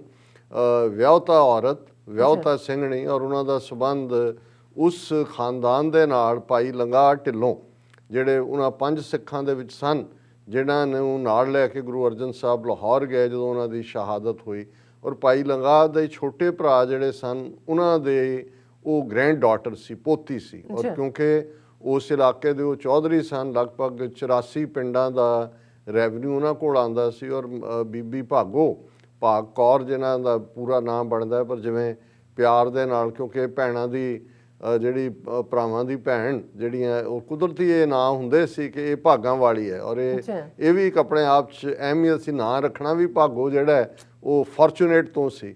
ਔਰ ਉਹਨਾਂ ਦੀ ਟ੍ਰੇਨਿੰਗ ਜਿਹੜੀ ਹੈ ਉਹ ਬਿਲਕੁਲ ਉਸੇ ਤਰ੍ਹਾਂ ਹੀ ਸ਼ਸਤਰ ਵਿੱਦਿਆ ਔਰ ਪੂਰੇ ਦੇ ਨਾਲ ਹੋਈ ਸੀ। ਔਰ ਇਹ ਜਿਹੜੇ 40 ਸਿੱਖ ਵਿਦਾਵਾ ਦੇ ਕੇ ਆਉਂਦੇ ਨੇ, ਇਹ ਅੰਮ੍ਰਿਤਸਰ ਦੇ ਹੀ ਉਹਨਾਂ ਪਿੰਡਾਂ ਦੇ ਸਨ। ਔਰ ਮਾਈ ਭਾਗੋ ਝਬਾਲ ਦਾ ਜਿਹੜਾ ਸਾਰਾ ਇਲਾਕਾ ਉੱਥੋਂ ਦੇ ਉਹ ਰਹਿਣ ਵਾਲੇ ਸੀ। ਔਰ ਇਹ ਸਮਝਦੇ ਸੀ ਸਿੰਘ ਕਿ ਵੀ ਜਦੋਂ ਅਸੀਂ ਜਾਵਾਂਗੇ, ਔਰ ਜਦੋਂ ਇਹ ਗਏ ਆਪਣੇ ਘਰੋਂ ਘਰੀ ਪਹੁੰਚੇ, ਔਰ ਉਹਨਾਂ ਦੀਆਂ ਸਿੰਘਣੀਆਂ ਨੇ, ਮਾਵਾਂ ਨੇ, ਭੈਣਾਂ ਨੇ ਪੁੱਛਿਆ ਕਿ ਭਾਈ ਜੰਗ ਫਤਹ ਹੋ ਗਈ? ਵੀ ਤੁਸੀਂ ਗੁਰੂ ਸਾਹਿਬ ਕਿਵੇਂ ਨੇ, ਸਾਹਿਬਜ਼ਾਦੇ ਕਿਵੇਂ ਨੇ, ਬਾਕੀ ਕਿਵੇਂ ਨੇ। ਔਰ ਉਹ ਕਹਿਣ ਜੀ ਤੁਸੀਂ ਸ਼ੁਕਰ ਕਰੋ ਅਸੀਂ ਜਾਨ ਬਚਾ ਕੇ ਆਏ ਹਾਂ, ਘੇਰਾ ਪਿਆ ਉੱਥੇ ਕਿਸੇ ਨੇ ਨਹੀਂ ਬਚਣਾ। ਔਰ ਉਸ ਤੋਂ ਇੰਨਾ ਕੁ ਉਹਨਾਂ ਨੇ ਇਹ ਬੁਰਾ ਮਹਿਸੂਸ ਕੀਤਾ ਕਿ ਬਈ ਇਹ ਗੁਰੂ ਨੂੰ ਪਿੱਠ ਦੇ ਕੇ ਆਏ ਨੇ ਜੰਗ ਦੇ ਮੈਦਾਨ 'ਚ। ਔਰ ਉਹਨਾਂ ਸਾਰੀਆਂ ਸਿੰਘਣੀਆਂ ਦਾ ਜਿਹੜਾ ਫੇਥ ਸੀ ਗੁਰੂ ਦੇ ਉੱਤੇ, ਜੇ ਉਹਨਾਂ ਦੀ ਆਵਾਜ਼ ਬਣੀ ਤੇ ਉਹ ਮਾਈ ਭਾਗੋ ਸੀ। ਮਾਈ ਭਾਗੋ ਘੋੜੇ ਤੇ ਸਵਾਰ ਹੋਈ, ਉਸ ਨੇ ਜਿਹੜਾ ਉਹ ਚਾਰ ਚਫੇਰੇ ਦੇ ਪਿੰਡਾਂ ਦੇ ਵਿੱਚ ਜਾ ਕੇ ਜਿੱਥੋਂ ਆਏ ਸੀ ਉਹਨਾਂ ਨੇ ਸਿੰਘਣੀਆਂ ਨੂੰ ਵੰਗਾਰਿਆ। ਉਹਨਾਂ ਨੇ ਕਿਹਾ ਵੀ ਇਹਨਾਂ ਨੂੰ ਬਿਠਾਓ ਘਰ, ਇਹਨਾਂ ਦੇ ਹਵਾਲੇ ਕਰੋ ਚੁੱਲ੍ਹਾ ਚੌਂਕਾ ਬੰਦਿਆਂ ਦੇ, ਇਹਨਾਂ ਨੂੰ ਕਹੋ ਜੀ ਹੁਣ ਇੱਥੇ ਤੁਸੀਂ ਬਹਿ ਕੇ ਭਾਂਡੇ ਮਾਂਜੋ ਤੇ ਅਸੀਂ ਹੁਣ ਜਾਵਾਂਗੀਆਂ। ਤੁਸੀਂ ਸਿੱਖੀ ਨੂੰ ਕਲੰਕ ਲਵਾਇਆ, ਮਾਝੇ ਦੀ ਸਿੱਖੀ ਨੂੰ, ਅਸੀਂ ਸ਼ਹੀਦੀਆਂ ਪਾਵਾਂਗੇ। ਔਰ ਇਹ ਵੰਗਾਰ ਸੀ। ਔਰ ਉਸ ਸਾਰੀ ਉਸ ਜਿਹੜਾ ਗਰੁੱਪ ਸੀ ਯੋਧਿਆਂ ਦਾ 40 ਦਾ ਜਿਹੜੇ ਮੁੜੇ, ਫਿਰ ਉਹਨਾਂ ਦੀ ਲੀਡਰ ਫਿਰ ਮਾਈ ਭਾਗੋ ਸੀ। ਔਰ ਕਿਵੇਂ ਉਦੋਂ ਤੱਕ ਜਦੋਂ ਪਹੁੰਚੇ ਉਹਨਾਂ ਨੂੰ ਇਹ ਪਤਾ ਲੱਗਾ ਕਿ ਅਨੰਦਪੁਰ ਸਾਹਿਬ ਦਾ ਕਿਲ੍ਹਾ ਗੁਰੂ ਸਾਹਿਬ ਨੇ ਛੱਡ ਦਿੱਤਾ ਹੈ, ਉਹ ਮਗਰ ਲੱਭ ਰਹੇ ਨੇ ਚਮਕੌਰ, ਮਾਚੀਵਾੜਾ। ਫਿਰ ਉਹਨਾਂ ਨੂੰ ਪਤਾ ਲੱਗਾ ਕਿ ਦੂਰ ਖਿਦਰਾਣਾ, ਜਿਸ ਦੀ ਇੱਕ ਢਾਬ ਛੱਪੜ ਦੇ ਕੰਢੇ ਗੁਰੂ ਸਾਹਿਬ ਨੇ, ਇਹ ਡੀਪ ਮਾਲਵੇ ਦੇ ਵਿੱਚ ਹੈ। ਔਰ ਉਹਨਾਂ ਦੇ ਨਾਲ ਬਹੁਤ ਥੋੜ੍ਹੇ ਸਿੱਖ ਨੇ। ਔਰ ਸੂਬਾ ਸਰਹੰਦ ਦੀ ਫੌਜ ਜਿਹੜੀ ਹੈ ਉਹ ਉਹਨਾਂ ਦਾ ਪਿੱਛਾ ਕਰ ਰਹੀ ਹੈ। ਹੁਣ ਜਦੋਂ ਤੁਸੀਂ ਬੇਦਾਵੀਏ ਹੁੰਦੇ ਹੋ, ਤੁਸੀਂ ਉਹਨਾਂ ਦੇ ਸਾਹਮਣੇ ਤਾਂ ਜਾ ਹੀ ਨਹੀਂ ਸਕਦੇ, ਕਿਉਂਕਿ ਤੁਸੀਂ ਤਾਂ ਆਪਣਾ ਫੋਰਸੇਕ ਕਰ ਦਿੱਤਾ ਕਲੇਮ ਸਿੱਖ ਦੇ ਨਾਤੇ। ਔਰ ਇਹ ਜਦੋਂ ਉਹਨਾਂ ਨੇ ਅਸਰਟਨ ਕਰ ਲਿਆ ਲੋਕਲ ਸੋਰਸਿਸ ਤੋਂ ਕਿ ਗੁਰੂ ਸਾਹਿਬ ਨੇ ਉਸ ਢਾਬ ਪਾਣੀ ਦਾ ਜਿਹੜਾ ਛੱਪੜ ਹੈ ਉਸ ਦੇ ਕੰਢੇ, ਉਸ ਦੀ ਟਿੱਬੀ ਦੇ ਉੱਤੇ ਪੋਜੀਸ਼ਨ ਲਈ ਹੋਈ ਹੈ, ਤੇ ਉਸ ਰਾਹ 'ਚ ਉਹਨਾਂ ਨੇ ਦੇਖਿਆ ਕਿ ਜੀ ਸੂਬਾ ਸਰਹੰਦ ਦੀ ਫੌਜ ਜਿਸ ਰਸਤਿਓਂ ਆਏਗੀ, ਕਿਉਂਕਿ ਮਾਲਵੇ ਦੇ ਵਿੱਚ ਅੱਜ ਤਾਂ ਬਹੁਤ ਪ੍ਰੋਸਪਰਸ ਹੈ ਗੁਰੂ ਦੀ ਰਹਿਮਤ ਨਾਲ, ਪਾਣੀ ਹੈ, ਕਿਉਂਕਿ ਇਹ ਜਿਹੜਾ ਸਾਰਾ ਡੈਜ਼ਰਟ ਸੀ ਔਰ ਬੜੇ ਬੜੇ ਜਿਹੜਾ ਰੇਤ ਦੇ ਟਿੱਬੇ ਔਰ ਵੱਡੇ ਵੱਡੇ ਝਾੜ ਜੰਗਲ, ਉਹਨਾਂ ਨੇ ਵੱਡੇ ਵੱਡੇ ਝਾੜਾਂ ਦੇ ਉੱਤੇ ਜਿਹੜਾ ਉਹ ਕੱਪੜੇ ਪਾ ਕੇ ਔਰ ਉਸ ਦੇ ਵਿੱਚ ਉਹਨਾਂ ਨੇ ਪੋਜੀਸ਼ਨਾਂ ਲੈ ਲਈਆਂ। ਉਸ ਵੇਲੇ ਜਿਹੜੀਆਂ ਬੰਦੂਕਾਂ ਨੇ, ਜਿਹਨੂੰ ਤੋੜੇਦਾਰ ਬੰਦੂਕਾਂ ਕਹਿੰਦੇ ਸੀ, ਸ਼ਲਕ ਜਿਹਨੂੰ ਕਹਿੰਦੇ, ਬੰਦੂਕਾਂ ਦੀ ਸ਼ਲਕ ਇੱਕ ਇੱਕ ਗੋਲੀ ਨਿਕਲਦੀ ਸੀ। ਪਰ ਉਹਨਾਂ ਨੇ ਪੋਜੀਸ਼ਨ ਇਸ ਢੰਗ ਨਾਲ ਲਈ ਕਿ ਫੌਜ ਨੂੰ ਜਿਹੜੀ ਆ ਰਹੀ ਸੀ ਦੁਸ਼ਮਣ ਦੀ, ਉਹਨਾਂ ਨੂੰ ਦੂਰੋਂ ਤਾਂ ਲੱਗਾ ਵੀ ਕੁਛ ਹੈ, ਪਰ ਉਹ ਜਿਉਂ ਹੀ ਉਹਨਾਂ ਦੀ ਮਾਰ ਦੇ ਵਿੱਚ ਆਈ ਫੌਜ, ਉਹਨਾਂ ਨੇ ਅੰਦਰੋਂ ਜਦੋਂ ਫਾਇਰਿੰਗ ਕੀਤੀ ਔਰ ਉਹਨਾਂ ਨੂੰ ਲੱਗਾ ਵੀ ਫਿਰ ਗੁਰੂ ਸਾਹਿਬ ਵੀ ਟਿੱਬੀ ਤੋਂ ਤੀਰ ਚਲਾ ਰਹੇ ਨੇ, ਤੇ ਉਹਨਾਂ ਨੂੰ ਲੱਗਾ ਕਿ ਵੀ ਇਹ ਤਾਂ ਜਿਹੜੀ ਹੈ ਬਹੁਤ ਵੱਡੀ ਫੌਜ ਹੈ ਗੁਰੂ ਦੇ ਨਾਲ। ਔਰ ਉਹ ਡੈਜ਼ਰਟ ਦਾ ਇਲਾਕਾ, ਦਿਨ ਵੀ ਜਿਹੜੇ ਨੇ ਉਹ ਗਰਮੀਆਂ ਦੇ ਸੀ। ਇਹ ਬੇਸ਼ੱਕ ਇਹਨੂੰ ਮਨਾਇਆ 14 ਜਨਵਰੀ ਨਾਲ ਜੋੜ ਕੇ ਜਾਂਦਾ, ਪਰ ਇਹ ਜੰਗ ਜਿਹੜੀ ਹੈ ਜੂਨ ਦੇ ਮਹੀਨੇ ਦੇ ਵਿੱਚ ਹੁੰਦੀ ਹੈ। ਔਰ ਉਹ ਜਿਹੜੇ ਨੇ ਜਦੋਂ ਤੱਕ ਉਹਨਾਂ ਕੋਲ ਅਸਲਾ ਸੀ ਉਹ ਕਵਰ 'ਚ ਫਾਇਰ ਕਰਦੇ ਰਹੇ, ਫਿਰ ਉਹ ਆਪਣੇ ਤਲਵਾਰਾਂ, ਬਰਛੇ, ਭਾਲੇ ਲੈ ਕੇ ਬਾਹਰ ਨਿਕਲੇ ਔਰ ਇੱਕ ਇੱਕ ਕਰਕੇ ਜਿਹੜਾ ਹੈ ਉਹ ਸ਼ਹੀਦ ਹੁੰਦੇ ਚਲੇ ਗਏ। ਔਰ ਅਲਟੀਮੇਟਲੀ ਗੁਰੂ ਸਾਹਿਬ, ਔਰ ਉੱਥੋਂ ਤੀਰ ਆ ਰਹੇ ਨੇ ਦੂਜੇ ਪਾਸਿਓਂ, ਦੁਸ਼ਮਣ ਦੀ ਫੌਜ ਪਾਣੀ ਤੋਂ ਔਰ ਦੂਸਰੇ ਤੋਂ ਤੰਗ ਪਿਆਸੀ, ਔਰ ਜਿਹੜਾ ਲੋਕਲ ਉਹਨਾਂ ਦਾ ਮੇਨ ਸੀ ਲੀਡਰ ਜਿਹੜਾ ਉਹਨਾਂ ਨੂੰ ਅਗਵਾਈ ਦੇ ਰਿਹਾ ਸੀ ਸਰਹੰਦ ਦੀ ਫੌਜ ਨੂੰ, ਉਹ ਸਿੰਪੈਥਾਈਜ਼ ਕਰਦੇ ਸੀ ਕਿ ਭਾਈ ਗੁਰੂ ਸਾਹਿਬ ਤਾਂ ਸੱਚ, ਹੱਕ, ਇਨਸਾਫ ਲਈ ਨੇ। ਉਹਨੇ ਵੀ ਉਹਨੂੰ ਸੂਬਾ ਸਰਹੰਦ ਦਾ ਜਿਹੜਾ ਵੀ ਉੱਥੇ ਫੌਜਦਾਰ ਸੀ ਉਹਨੂੰ ਕਿਹਾ ਜੀ ਇਹ ਮਤਲਬ ਅੱਗੇ ਬਹੁਤ ਬੁਰਾ ਔਰ ਇਹ ਵਾਪਸ ਮੁੜਨ ਤੋਂ ਬਿਨਾਂ ਕੋਈ ਚੋਇਸ ਨਹੀਂ। ਔਰ ਉਹ ਜਿਹੜੇ ਨੇ ਜਿਹੜੀ ਫੌਜ ਹੈ ਉਹ ਵਾਪਸ ਮੁੜਦੀ ਹੈ। ਔਰ ਜਦੋਂ ਉਹ ਨਿਕਲ ਜਾਂਦੀ ਹੈ ਫੌਜ, ਬੈਕ ਟਰੈਕ ਕਰਦੀ ਹੈ, 10ਵੇਂ ਪਾਤਸ਼ਾਹ ਟਿੱਬੀ ਤੋਂ ਉਤਰਦੇ ਨੇ ਔਰ ਫਿਰ ਜਿਹੜਾ ਉਹ ਜੰਗ ਦੇ ਮੈਦਾਨ ਦਾ ਵਿੱਚ ਜਿੱਥੇ ਸਾਰੇ ਇੱਕ ਇੱਕ ਕਰਕੇ ਸ਼ਹੀਦ ਹੋਏ ਨੇ, ਉਹ ਹਰ ਇੱਕ ਦੇ ਕੋਲ ਜਾ ਕੇ ਉਹਦਾ ਸਿਰ ਆਪਣੀ ਗੋਦ 'ਚ ਰੱਖ ਕੇ ਉਹਦਾ ਜਿਹੜਾ ਰੁਮਾਲ ਨਾਲ ਸਾਫ਼ ਕਰਦੇ ਨੇ ਚਿਹਰਾ, ਇਹ ਮੇਰਾ 5 ਹਜ਼ਾਰੀ ਸਿੰਘ, ਇਹ ਮੇਰਾ 10 ਹਜ਼ਾਰੀ ਸਿੰਘ। ਔਰ ਭਾਈ ਮਹਾਂ ਸਿੰਘ ਜਿਹੜੇ ਜਥੇਦਾਰ ਸੀ ਉਹਨਾਂ 40 ਦੇ ਜਿਹੜੇ ਲਿਖ ਕੇ ਦੇ ਕੇ ਆਏ ਸੀ, ਉਹ ਅਜੇ ਸਹਿਕ ਰਹੇ ਸੀ। ਉਹਨਾਂ ਦਾ ਜਦੋਂ ਉਹਨਾਂ ਨੇ ਸਿਰ ਆਪਣੀ ਗੋਦ 'ਚ ਰੱਖਿਆ, ਉਹਨਾਂ ਨੇ ਕਿਹਾ ਭਾਈ ਮਹਾਂ ਸਿੰਘ ਮੰਗੋ ਕੁਛ।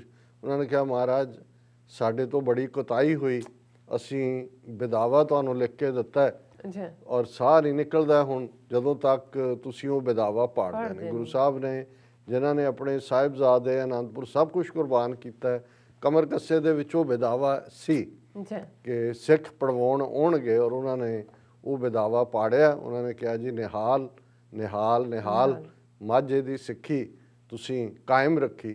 ਔਰ ਮਾਈ ਭਾਗੋ ਜਿਹੜੇ ਕਿ ਪੂਰੀ ਜੰਗ ਦੇ ਮੈਦਾਨ ਜੂਝੇ, ਉਹ ਬਹੁਤ ਸਖਤ ਜ਼ਖਮੀ ਹਾਲਤ ਸਨ ਔਰ ਉਸੇ ਜੰਗ ਦੀ ਉਹੀ ਸਰਵਾਈਵਰ ਹੈ। ਔਰ ਉਹ ਜਦੋਂ ਉਹਨਾਂ ਦਾ ਇਲਾਜ ਹੋਇਆ ਔਰ ਦੂਸਰਾ ਉਹ ਠੀਕ ਹੋਏ, ਫਿਰ ਉਹ ਵਾਪਸ ਘਰ ਨਹੀਂ ਮੁੜੇ। ਉਹ 10ਵੇਂ ਪਾਤਸ਼ਾਹ ਦੇ ਜਿਹੜੀ ਜੇ ਕਹਿਣਾ ਹੋਏ ਕਿ ਫਸਟ ਫੀਮੇਲ ਬਾਡੀਗਾਰਡ ਦੇ ਤੌਰ ਤੇ ਸ਼ਸਤਰਾਂ ਨਾਲ ਲੈਸ ਉਹ ਪੂਰੇ ਮਰਦਾਨਾ ਲਿਬਾਸ 'ਚ ਰਹਿੰਦੇ ਸੀ, ਉਹੀ 10ਵੇਂ ਪਾਤਸ਼ਾਹ ਦੇ ਨਾਲ ਫਿਰ ਈਵਨ ਹਜ਼ੂਰ ਸਾਹਿਬ ਤੱਕ ਗਏ, ਉੱਥੇ ਵੀ ਸਿੱਖੀ ਪ੍ਰਚਾਰ ਕੀਤਾ ਔਰ ਅਜੇ ਵੀ ਹਜ਼ੂਰ ਸਾਹਿਬ ਬੁੰਗਾ ਮਾਈ ਭਾਗੋ ਕਰਕੇ ਹੈ ਔਰ ਉੱਥੇ ਸਿੱਖੀ ਦਾ ਪ੍ਰਚਾਰ ਕਰਦੇ ਆ। ਨਾਨਕ ਚੀਰਾ ਦੇ ਨੇੜੇ ਜਿੱਥੇ ਉਹਨਾਂ ਨੇ ਅਖੀਰ ਆਪਣੇ ਸਾਹ ਲਏ ਅਖੀਰਲੇ, ਉੱਥੇ ਵੀ ਉਹਨਾਂ ਦੀ ਯਾਦ ਦੇ ਵਿੱਚ ਗੁਰਦੁਆਰਾ। ਸੋ ਮਾਈ ਭਾਗੋ ਜਿੱਥੇ 40 ਮੁਕਤਿਆਂ ਦਾ ਜ਼ਿਕਰ ਕਰਦੇ ਆ, ਉਹਨਾਂ ਨੇ ਤਾਂ ਆਪਣਾ ਕੌਲ ਜਾਂ ਆਪਣਾ ਬਿਦਾਵਾ ਜਿਹੜਾ ਉਹ ਪੜਵਾਇਆ, ਲੇਕਿਨ ਮਾਈ ਭਾਗੋ ਉਸ ਨਾਇਕਾ ਦੇ ਤੌਰ ਤੇ ਉਭਰੇ। ਬਹੁਤ ਵਾਰ ਜਿਹੜੇ ਡਿਜ਼ਰਟਰ ਹੁੰਦੇ ਨੇ ਜੰਗ ਦੇ ਮੈਦਾਨ 'ਚ, ਉਹਨਾਂ ਨੂੰ ਫੌਜ 'ਚ ਵਾਪਸ ਨਹੀਂ ਰੱਖਿਆ ਜਾਂਦਾ ਜਿਹਨੇ ਸਰੈਂਡਰ ਕੀਤਾ ਹੋਏ ਜਾਂ ਛੱਡ ਗਿਆ।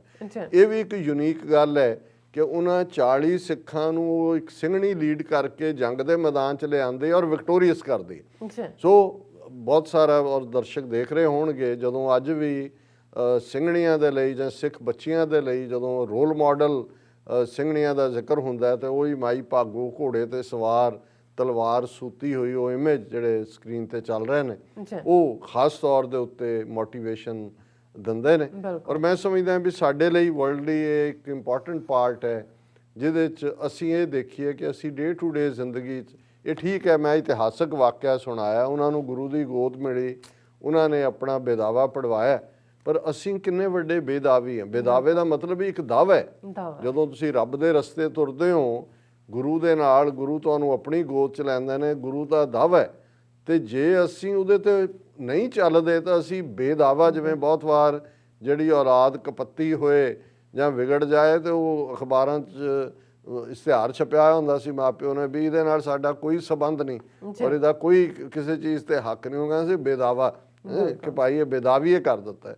ਸੋ ਉਹ ਤਾਂ ਹੈ, ਉਹਨਾਂ ਨੇ ਤਾਂ ਆਪਣਾ ਇਤਿਹਾਸ ਸਿਰਜ ਦਿੱਤਾ ਹੈ। ਅਸੀਂ ਆਪਣੀ ਡੇ ਟੂ ਡੇ ਲਾਈਫ 'ਚ ਕਿੰਨੇ ਵੱਡੇ ਬੇਦਾਵੀ ਹੈ, ਕਿਵੇਂ ਅਸੀਂ ਸ਼ਕਲਾਂ ਜ਼ਰੂਰ ਗੁਰੂ ਦੇ ਸਿੱਖਾਂ ਵਾਲੀਆਂ ਨੇ, ਪਰ ਸਾਡੀਆਂ ਕਰਤੂਤਾਂ ਅਸੀਂ ਹਰ ਕੋਈ ਅਸੀਂ ਆਪਣੇ ਆਪ ਨੂੰ, ਮੈਂ ਉਸ ਦੇ ਵਿੱਚ ਆਪਣੇ ਆਪ ਨੂੰ ਸਮਝਦਾ ਕਿ ਗੱਲਾਂ ਅਸੀਂ ਦੂਸਰਿਆਂ ਨੂੰ ਸੁਣਾਉਂਦੇ, ਪਰ ਸਾਡੀਆਂ ਆਪਣੀਆਂ ਜ਼ਿੰਦਗੀਆਂ ਦੇ ਵਿੱਚ ਕਿੰਨੀ ਕੁ ਖੁਸ਼ਬੂ ਹੈ ਸਿੱਖੀ ਦੀ, ਕਿੰਨੇ ਕੁ ਅਸੀਂ ਇਮਾਨਦਾਰ ਹੈ, ਕਿੰਨੇ ਕੁ ਸਾਡਾ ਅੰਦਰ ਇਨਸਾਨੀ ਦਰਦ ਹੈ, ਕਿੰਨਾ ਕੁ ਅਸੀਂ ਦੂਸਰਿਆਂ ਦੀ ਖਿਦਮਤ ਲਈ ਹੈ ਔਰ ਕੌਮ ਲਈ ਜਿਨ੍ਹਾਂ ਨੇ ਤਨ ਮਨ ਤਨ ਕੁਰਬਾਨ ਕੀਤਾ, ਉਹਨਾਂ ਦੇ ਉਸ ਰਸਤੇ ਦੇ ਉੱਤੇ ਅਸੀਂ ਕਿੰਨੇ ਕੁ ਪੁੱਗੇ ਹੋਏ ਹਾਂ। ਔਰ ਮੈਂ ਸਮਝਦਾ ਹਾਂ ਵੀ ਸਤਿਗੁਰੂ ਰਹਿਮਤ ਕਰਨ ਇਸ ਟੁੱਟੀ ਗੰਢੀ, ਜਦੋਂ ਅਸੀਂ ਕਹਿੰਦੇ ਹਾਂ ਕਿ ਸਾਡੀ ਵੀ ਟੁੱਟੀ ਅਸੀਂ ਗੰਢਾ ਰਹੀਏ, ਤੇ ਸਤਿਗੁਰੂ ਆਪਣੇ ਚਰਨਾਂ ਦੇ ਨਾਲ ਪਿਆਰ ਦੇਣ ਔਰ ਸਾਬਤ ਕਦਮਾਂ ਦੇ ਨਾਲ ਸਿੱਖੀ ਦੇ ਰਸਤੇ ਤੇ ਤੁਰਨ ਦਾ ਬਲ ਦੇਣ। ਔਰ ਹੁਣ ਅਸੀਂ ਗੱਲ ਜੇ ਕਰੀਏ ਪਹਿਲਾਂ ਅਮਰੀਕਾ ਦੇ ਹਵਾਲੇ ਨਾਲ ਕਿ ਪ੍ਰੈਜ਼ੀਡੈਂਟ ਟਰੰਪ ਅੱਜ ਦੂਸਰੀ ਵਾਰ ਅਮਰੀਕਾ ਦੇ ਉਹ ਹਿਸਟੋਰੀਕਲ ਕਰੈਕਟਰ ਬਣ ਗਏ ਜਿਹੜੇ 2 ਵਾਰ ਇੰਪੀਚ ਹੋਏ, ਔਰ ਅੱਜ US ਕਾਂਗਰਸ ਨੇ ਉਹਨਾਂ ਨੂੰ ਦੁਬਾਰਾ ਇੰਪੀਚ ਕੀਤਾ। 232 ਵੋਟਾਂ ਜਿਹੜੀਆਂ ਨੇ ਇੰਪੀਚ ਕਰਨ ਦੇ ਲਈ ਪਈਆਂ, 197 ਖਿਲਾਫ ਪਈਆਂ। ਹੁਣ ਸੈਨੇਟ 'ਚ ਜਾਏਗਾ, ਹਾਲਾਂ ਟਾਈਮ ਤਾਂ ਸ਼ਾਰਟ ਹੈ ਸੈਨੇਟ 'ਚ ਨਹੀਂ, ਲੇਕਿਨ ਇਹਦੇ 'ਚ ਇੱਕ ਪਾਰਟ ਇਹ ਸੀ ਕਿ 10 ਮੈਂਬਰ ਕਾਂਗਰਸ ਦੇ ਜਿਨ੍ਹਾਂ ਦਾ ਸੰਬੰਧ ਰਿਪਬਲਿਕਨ ਪਾਰਟੀ ਨਾਲ ਸੀ, ਉਹਨਾਂ ਨੇ ਵੀ ਪ੍ਰੈਜ਼ੀਡੈਂਟ ਟਰੰਪ ਨੂੰ ਇੰਪੀਚ ਕਰਨ ਦੇ ਹੱਕ ਦੇ ਵਿੱਚ ਵੋਟ ਪਾਈ।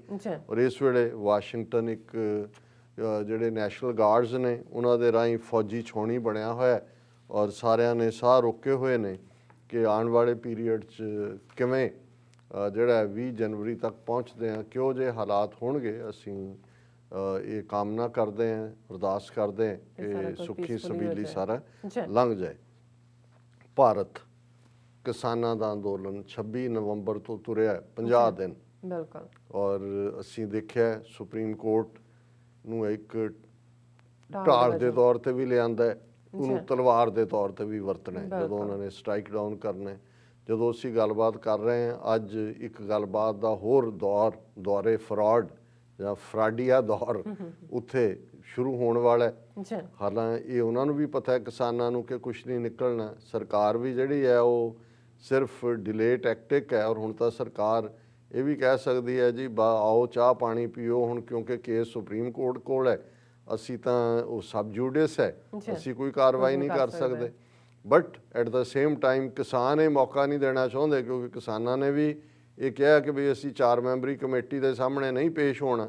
ਹੁਣ 4 ਚੋਂ ਵੀ 3 ਰਹਿ ਗਏ ਨੇ, ਮੈਂ ਉਹਦਾ ਜ਼ਿਕਰ ਕਰਾਂਗਾ। ਸੋ ਕਿਉਂਕਿ ਉੱਥੇ ਕਿਸਾਨਾਂ ਨੇ ਕਿਹਾ ਵੀ ਇਹ ਪੋਲੀਟੀਕਲ ਪ੍ਰੋਸੈਸ ਹੈ, ਅਸੀਂ ਮੋਦੀ ਦੇ ਨਾਲ ਹੀ, ਇਹਦੀ ਸਰਕਾਰ ਨਾਲ ਹੀ ਨਜਿੱਠਾਂਗੇ ਔਰ ਅਸੀਂ ਇੱਥੋਂ ਜਾਣ ਵਾਲੇ ਨਹੀਂ। ਜਿਵੇਂ ਉਹਨਾਂ ਦੇ ਮਿਸਟਰ ਟਕੈਤ ਕਾਂਗਰਸ ਉਹਨਾਂ ਦਾ ਕਿਸਾਨਾਂ ਦੇ ਲੀਡਰ ਨੇ ਕਿਹਾ, ਉਹਨੇ ਕਿਹਾ ਜੇ ਸਰਕਾਰ 5 ਸਾਲ ਬਾਅਦ ਆਉਂਦੀ ਹੈ, ਚੁਣੀ ਜਾਂਦੀ ਹੈ, ਅਸੀਂ ਕਿਉਂ ਨਹੀਂ ਅਗਲੀ ਤੱਕ ਬੈਠ ਸਕਦੇ। ਸੋ ਮਤਲਬ ਇਹ ਹੈ ਵੀ ਹਰ ਕੋਈ ਆਪੋ ਆਪਣੀ ਖੇਡ ਵੀ ਖੇਡ ਰਿਹਾ ਹੈ, ਲੇਕਿਨ ਨਿਕਲਣਾ ਨਿਕਲਾਣਾ ਕੁਛ ਨਹੀਂ ਹੈ। ਜੇ ਜ਼ਿਆਦਾ ਮੈਂ ਸਮਝਦਾ ਵੀ ਸਾਡਾ ਕਿ ਵੀ ਸੁਪਰੀਮ ਕੋਰਟ ਦਾ ਰੁਖ ਕੀ ਹੋਏਗਾ, ਜਿਹੜਾ ਮੈਨੂੰ ਤਾਂ ਵਾਜ਼ਿਹ ਹੈ ਵੀ ਕੀ ਹੋਏਗਾ, ਉਹ ਮੰਡੇ ਨੂੰ ਸੋਮਵਾਰ ਆਉਣ ਵਾਲੇ ਹੈ। ਉਹਦੇ 'ਚ 2-3 ਗੱਲਾਂ ਦੇ ਉੱਤੇ ਉਹਨਾਂ ਨੇ ਡਿਸੀਜਨ ਦੇਣਾ। ਇੱਕ ਤਾਂ ਟਰੈਕਟਰ ਰੈਲੀ, ਜਿਹਨੂੰ ਪੁਲਿਸ ਨੇ ਔਰ ਉਹਨਾਂ ਨੇ ਕਿਹਾ ਜੀ ਇਹ ਇੱਕ ਸਿਕਿਉਰਿਟੀ ਰਿਸਕ ਵੀ ਹੈ ਔਰ ਸਾਡੀ ਗਰਮਾ ਰਿਪਬਲਿਕ ਡੇ ਦੀ ਇਹ ਟੁੱਟੇਗੀ ਜੇ ਬਰਾਬਰ ਤੇ ਹੁੰਦਾ। ਹਾਲਾਂ ਉਹਨਾਂ ਨੇ ਕਿਹਾ ਵੀ ਤੁਸੀਂ ਰਾਜਪਥ 'ਤੇ ਚੱਲੋ, ਅਸੀਂ ਜਨਪਥ 'ਤੇ, ਤੁਸੀਂ ਰਾਜਿਆਂ ਦੇ ਹੋ, ਅਸੀਂ ਤਾਂ ਜਨਪਥ 'ਤੇ ਕੱਢਾਂਗੇ, ਅਸੀਂ ਕੋਈ ਤੁਹਾਡੀ ਡਿਸਰਪਟ ਨਹੀਂ ਕਰਨਾ ਚਾਹੁੰਦੇ। ਪਰ ਉਹ ਇੱਕ ਡਰਾਮੇਬਾਜ਼ੀ ਜਿਹੀ ਚੱਲ ਰਹੀ ਹੈ। ਔਰ ਈਵਨ ਇਹ ਕਿਸਾਨ ਯੂਨੀਅਨਾਂ ਦੇ ਲੀਡਰ ਖਾਸ ਤੌਰ 'ਤੇ ਰਾਜੇਵਾਲ, ਉਹਨੇ ਇੱਕ ਖੁੱਲ੍ਹੀ ਚਿੱਠੀ ਵੀ ਲਿਖੀ, ਆਪਣੀ ਸਪੀਚ ਵੀ ਕਿਹਾ। ਉਹ ਇਵੇਂ ਹੀ ਹੁੰਦਾ ਹੈ ਕਿ ਵੀ ਤੁਹਾਨੂੰ ਜਦੋਂ ਦੁਸ਼ਮਣ ਨੂੰ ਵੰਗਾਰਨ ਦਾ ਟਾਈਮ ਹੈ, ਦੁਸ਼ਮਣ ਤੁਹਾਡੇ ਤੋਂ ਥਰ-ਥਰ ਕੰਬ ਰਿਹਾ ਤੇ ਤੁਸੀਂ ਖੜੇ ਆਪਣੀ ਮੂੰਹ ਤੇ ਆਪ ਹੀ ਚਪੇੜਾ ਮਾਰੀ ਜਾਂਦੇ ਹੋ। ਸੋ ਰਾਜੇਵਾਲ ਦੀ ਚਿੱਠੀ 'ਚੋਂ ਤਾਂ ਇਹੀ ਹੈ ਕਿ ਜੀ ਦੇਖੋ ਕਿਤੇ ਖਾਲਿਸਤਾਨ, ਆਪਣਾ ਖਾਲਿਸਤਾਨ ਅਮਰੀਕਾ 'ਚ ਬਣਾ ਲਓ, ਇਹ ਔਰ ਲੱਗਦਾ ਵੀ ਇਹ ਸਕ੍ਰਿਪਟ ਕਿਹਦੀ ਪੜ੍ਹ ਰਹੇ ਨੇ। ਪਰ ਅਸੀਂ ਅਜੇ ਮੰਡੇ ਤੋਂ ਬਾਅਦ ਦੇਖਾਂਗੇ ਕਿ ਵੀ ਇਸ ਦੇ ਉੱਤੇ, ਕਿਉਂਕਿ ਸੁਪਰੀਮ ਕੋਰਟ ਨੇ ਜੇ ਉਹਨੂੰ ਹੀ ਇਲੀਗਲ ਬਣਾ ਦਿੱਤਾ ਤੇ ਜੇ ਨਹੀਂ ਦਿੱਤੀ ਫਿਰ ਇਹ ਕੀ ਲਾਈਨ ਲੈਣਗੇ ਅੱਗੇ। ਜੇ ਇਹਨਾਂ ਦੀ ਗੱਲ ਚੱਲਦੀ, ਇਹਨਾਂ ਨੇ ਤਾਂ ਹਰਿਆਣੇ ਤੋਂ ਕੀ ਪੰਜਾਬ ਦੇ ਬਾਰਡਰ ਤੇ ਹੀ ਬਿਠਾਏ ਹੋਣਾ ਸੀ। ਜਿਹੜੇ ਦਿੱਲੀ ਤੱਕ ਲੈ ਕੇ ਆਏ ਨੇ ਉਹ ਅੱਗੇ ਵੀ ਦੇਖਣਗੇ। ਔਰ ਇਸ ਵੇਲੇ ਪੰਜਾਬ ਦੇ ਵਿੱਚ 26 ਜਨਵਰੀ ਨੂੰ ਲੈ ਕੇ ਬੜਾ ਉਤਸ਼ਾਹ ਵੀ ਹੈ। ਟਰੈਕਟਰ ਵੀ ਸਪੈਸ਼ਲੀ ਤਿਆਰ ਹੋ ਰਹੇ ਨੇ, ਉਹਨਾਂ ਨੂੰ ਟੈਂਕਾਂ ਵਾਂਗ ਬਣਾ ਰਹੇ ਨੇ ਕਿ ਭਾਈ ਅਸੀਂ ਬੈਰੀਕੇਡ ਤੋੜਨੇ ਨੇ। ਔਰ ਉੱਥੇ ਰਾਜੇਵਾਲ ਨੂੰ ਜਿਹੜਾ ਉਹਦਾ ਪਸੀਨਾ ਵਗਿਆ ਹੋਇਆ ਕਿ ਭਾਈ ਇਹ ਜਿਹੜੀਆਂ ਗੱਲਾਂ ਕਰ ਰਹੇ ਨੇ ਕਿ ਜੀ ਅਸੀਂ ਇਹ ਤੋੜਨਾ ਹੈ, ਅਸੀਂ ਲਾਲ ਕਿਲ੍ਹੇ 'ਤੇ ਝੰਡਾ ਲਾਉਣਾ ਹੈ, ਅਸੀਂ ਜਿਹੜਾ ਇਹ ਕਰਨਾ ਹੈ, ਕਿ ਵੀ ਇਹ ਕੀ ਹੋਏਗਾ, ਇਹ ਕਿੱਥੋਂ ਦਾ। ਸੋ ਮਤਲਬ ਇਹ ਹੈ ਕਿ ਵੀ ਉਹ ਜਿਹਨੂੰ ਕਹਿੰਦੇ ਨੇ ਕਿ ਭਾਈ ਕਬੀਰ ਸਾਹਿਬ ਦਾ ਇੱਕ ਸਲੋਕ ਹੈ, ਹਾਲਾਂ ਸਪਿਰਿਚੁਅਲ ਦੁਨੀਆ 'ਚ ਦੇ ਹਵਾਲੇ ਨਾਲ ਹੈ ਕਿ ਜਿਨ ਖੋਜਿਆ ਤਿਨ ਪਾਇਆ, ਗਹਿਰੇ ਪਾਣੀ ਪੈਠ, ਮੈਂ ਬਪਰਾ ਬੂਡਨ ਡਰਾ ਰਹਾ ਕਿਨਾਰੇ ਬੈਠ। ਕਿ ਇੱਕ ਉਹ ਨੇ ਜਿਹੜੇ ਪਾਣੀ ਦੇ ਵਿੱਚ ਉਤਰੇ ਤੇ ਉਹਨਾਂ ਨੇ ਫਿਰ ਹੀਰੇ ਮੋਤੀ ਜੋ ਵੀ ਪਾਣੀ ਦੇ ਵਿੱਚ ਹੁੰਦਾ ਹੈ, ਜਿੰਨੀਆਂ ਡੂੰਘਾਈਆਂ 'ਚ ਗਿਆਨ ਦੀ ਦੁਨੀਆ, ਰੂਹਾਨੀਅਤ ਦੀ ਦੁਨੀਆ, ਉਹਨਾਂ ਨੇ ਕਿਹਾ ਵੀ ਮੈਂ ਵਿਚਾਰਾ ਉਹੀ ਕਿਨਾਰੇ ਹੀ ਬੈਠਾ ਰਿਹਾ, ਦੇਖਦਾ ਰਿਹਾ ਵੀ ਇਹਦੀ ਡੂੰਘਾਈ ਕਿੰਨੀ ਹੈ, ਵੀ ਮੈਂ ਪੈਰ ਨਾ ਵਿੱਚ ਪਾਵਾਂ। ਉਹ ਤੇ ਇੱਕ ਹੋਰ ਪੰਜਾਬੀ 'ਚ ਕਹਿੰਦੇ ਨੇ ਕਿ ਭਾਈ ਅਜੇ ਪਾਣੀ ਮੀਲਾਂ ਦੂਰ ਹੈ, ਪਹਿਲਾਂ ਹੀ ਮੌਜੇ ਲਾਏ ਹੋਏ ਨੇ। ਹੁਣ ਇੱਕ ਪਾਸੇ ਤਾਂ ਉਹ ਨੇ ਜਿਨ੍ਹਾਂ ਨੇ ਮੌਜੇ ਲਾਏ ਹੋਏ ਨੇ, ਜਿਹੜੇ ਇਸ ਵੇਲੇ ਤੂਫਾਨਾਂ ਦੇ ਨਾਲ ਟੱਕਰ ਦੀ ਹਿੰਮਤ ਰੱਖਦੇ ਨੇ। ਉਹਨਾਂ ਦੀ ਪਿੱਠ ਦੇ ਉੱਤੇ 4 ਸਦੀਆਂ ਦਾ ਸਿੱਖ ਇਤਿਹਾਸ ਖੜਾ ਹੈ, ਉਹਨਾਂ ਦੀ ਪਿੱਠ ਦੇ ਉੱਤੇ ਦੁਨੀਆ ਭਰ ਦੇ ਡਾਇਸਪੋਰਾ ਸਿੱਖਾਂ ਦਾ ਜਜ਼ਬਾਤ ਹੈ ਔਰ ਉਹਨਾਂ ਨੂੰ ਉਹ ਇਸ ਦ੍ਰਿੜਤਾ ਦੇ ਨਾਲ ਨੇ ਵੀ ਅਸੀਂ ਜਿੱਤਣਾ ਹੀ ਜਿੱਤਣਾ। ਜਦੋਂ ਦਿੱਲੀ ਫਤਿਹ ਕਹਿੰਦੇ ਨੇ, ਤੁਸੀਂ ਆਪਣਾ ਰੱਖੋ ਸਿਸਟਮ, ਮਤਲਬ ਇਹ ਹੈ ਫਤਿਹ ਮੋਰਚੇ ਦੀ ਹੁੰਦੀ। ਇੱਕ ਪਾਸੇ ਤੁਸੀਂ ਕਿਸਾਨ ਮੋਰਚਾ ਕਹਿੰਦੇ ਹੋ, ਹੁਣ ਮੋਰਚੇ ਦੇ ਵਿੱਚ ਮੋਰਚਾ ਕੀ ਹੁੰਦਾ ਹੈ, ਜਾਂ ਤਾਂ ਇਹ ਆਪਣੀ ਟਰਮੀਨੋਲੋਜੀ ਵੀ ਬਦਲੋ। ਮੋਰਚਾ ਜ਼ਾਹਰ ਹੈ ਟ੍ਰੈਂਚ ਹੁੰਦਾ ਜਿਹਨੂੰ ਤੁਸੀਂ ਖੋਦਦੇ ਹੋ, ਮੋਰਚੇ 'ਚ ਫੌਜੀ ਹੁੰਦਾ ਤੇ ਮੋਰਚਾ ਜਾਂ ਜਿੱਤਦਾ ਜਾਂ ਉਹ ਹਾਰਦਾ, ਜਾਂ ਸਰੈਂਡਰ ਕਰਦਾ ਜਾਂ ਮਰਦਾ, ਤੀਜੀ ਤਾਂ ਲਾਈਨ ਹੀ ਨਹੀਂ ਹੁੰਦੀ। ਤੇ ਜੇ ਉਹ ਕਹਿੰਦੇ ਨੇ ਕਿ ਵੀ ਮੋਰਚਾ ਤੁਸੀਂ ਕਿਹਦੇ ਖਿਲਾਫ ਲਾਇਆ, ਦਿੱਲੀ ਸਰਕਾਰ ਦੇ ਖਿਲਾਫ, ਸਰਕਾਰ ਨੇ ਹੀ ਕਾਨੂੰਨ ਬਣਾਏ ਨੇ, ਉੱਤੋਂ ਤਾਂ ਨਹੀਂ ਡਿਗੇ। ਔਰ ਇੱਕ ਨੇ ਠੀਕ ਕਿਹਾ, ਉਹਨੇ ਕਿਹਾ ਜੀ ਇਹ ਖਾਲਿਸਤਾਨ ਤੁਸੀਂ ਅਮਰੀਕਾ 'ਚ ਕਹਿੰਦੇ ਹੋ, ਅਮਰੀਕਾ ਨੇ ਤਾਂ ਨਹੀਂ ਸਾਡੇ ਦਰਬਾਰ ਸਾਹਿਬ ਤੇ ਹਮਲਾ ਕੀਤਾ ਟੈਂਕਾਂ ਤੋਪਾਂ ਨਾਲ, ਅਮਰੀਕਾ ਨੇ ਤਾਂ ਨਹੀਂ ਨਸਲਕੁਸ਼ੀ ਕੀਤੀ ਨਵੰਬਰ 84 ਦੀ, ਅਮਰੀਕਾ ਨੇ ਤਾਂ ਨਹੀਂ ਕਾਨੂੰਨ ਬਣਾਏ। ਜੇ ਕਰਨ ਵਾਲਾ ਦਿੱਲੀ ਆਇਆ ਤੇ ਤੁਸੀਂ ਦਿੱਲੀ ਨੂੰ ਵੰਗਾਰਦੇ ਹੋ ਤੇ ਦਿੱਲੀ ਫਤਿਹ ਦੀ ਗੱਲ ਕਰਦੇ ਹੋ ਤੇ ਤੁਸੀਂ ਕੋਈ ਜਿਹੜਾ ਉਹ ਡਿਸਿਪਲਿਨ ਤਾਂ ਨਹੀਂ ਤੋੜ ਰਹੇ। ਲੇਕਿਨ ਇਹ ਹਮੇਸ਼ਾ ਹੀ ਇਸ ਕਿਸਮ ਦੇ ਲੋਕ ਜਿਹੜੇ ਨੇ ਫਿਰ ਇਹਨਾਂ ਨਾਲ ਕੋਈ ਵੀ ਆ ਕੇ ਰਲ ਜਾਂਦੇ ਨੇ, ਜਿਹੜੇ ਹਰ ਇਕੱਠ 'ਚ ਕਹਿਣਗੇ ਉਹ ਪਤਾ ਨਹੀਂ ਕਿੱਥੋਂ ਕਿਸਿਆ ਪਿਟਿਆ ਇਹਨਾਂ ਨੇ ਕੱਢਿਆ। ਦੇਖੋ ਜੀ ਖਾਲਸਾ ਜੀ, ਬਹੁਤ ਜੋਸ਼ ਹੈ ਪਰ ਜੋਸ਼ ਨਾਲ ਹੋਸ਼ ਵੀ ਬੜਾ ਜ਼ਰੂਰੀ ਹੈ। ਐਸਾ ਕਿਸਿਆ ਪਿਟਿਆ ਜੁਮਲਾ, ਉਹ ਭਾਈ ਜਿਨ੍ਹਾਂ ਨੇ ਇਤਿਹਾਸ ਬਦਲੇ ਨੇ, ਜਿਹੜੇ ਹਿਸਟਰੀ ਦੇ ਵਿੱਚ ਨਵਾਂ, ਜਿਹਨੂੰ ਇੱਕ ਤਾਂ ਲੀਹ ਤੇ ਤੁਰਨ ਵਾਲੇ ਨੇ ਕਿ ਜੀ ਲੀਹ ਤੇ ਤੁਰੋ, ਲੀਹ ਤੇ ਤੁਰਨ ਵਾਲੇ ਤਾਂ ਗੁਲਾਮ ਹੁੰਦੇ ਨੇ, ਤੁਰੇ ਆਉਂਦੇ ਨੇ। ਇੱਕ ਉਹ ਹੁੰਦੇ ਨੇ ਜਿਹੜੇ ਲੀਹਾਂ ਪਾਉਂਦੇ ਨੇ, ਜਿਹੜੀ ਨਵੀਂ ਲੀਹ ਪਾਉਂਦੇ ਨੇ ਜਿਸ ਤੇ ਦੂਸਰੇ, ਔਰ ਜਿਹੜੀ ਚੇਂਜ ਹੁੰਦੀ ਹੈ ਉਹ ਨਵੇਂ ਲੀਹ ਪਾਉਣ ਵਾਲਿਆਂ ਦੀ ਹੁੰਦੀ ਹੈ। ਇਹ ਕਾਮਰੇਡ ਜਿਹੜੇ ਸਾਰੀ ਉਮਰ ਲਾਲ ਝੰਡੀ ਚੁੱਕੀ ਹੋਈ ਹੈ ਵੀ ਲਾਲ ਦੀ ਥਾਂ ਤੇ ਚਿੱਟਾ ਚੁੱਕੋ ਤੁਸੀਂ। ਲਾਲ ਖੂਨ ਦਾ ਰੰਗ ਹੈ। ਰੈਵੋਲੂਸ਼ਨ ਕਿਹਦਾ ਨਾਂ ਹੈ? ਹੁਣ ਕਾਮਰੇਡ ਮਾਓਸੇ ਤੁੰਗ ਨੇ ਚਰਖਾ ਚਲਾਇਆ ਸੀ ਕਿ ਲੈਨਿਨ ਨੇ ਚਲਾਇਆ ਸੀ, ਜਿਨ੍ਹਾਂ ਦੇ ਫਾਲੋਅਰ ਨੇ। ਸੋ ਮਤਲਬ ਇਹ ਹੈ ਕਿ ਵੀ ਇਹ ਇੱਕ ਬਿਲਕੁਲ ਵੱਖਰੀ ਕਿਸਮ ਦਾ ਨੈਰੇਟਿਵ, ਪਰ ਹਕੂਮਤਾਂ ਦੇ ਵਿੱਚ ਉਹ ਸੈਂਟਰ ਦੀ ਹੋਏ, ਪੰਜਾਬ ਦੀ ਹੋਏ, ਸਟੇਟਾਂ ਦੀ ਹੋਏ, ਇੱਕੋ ਖੌਫ ਭਰਿਆ ਗਿਆ।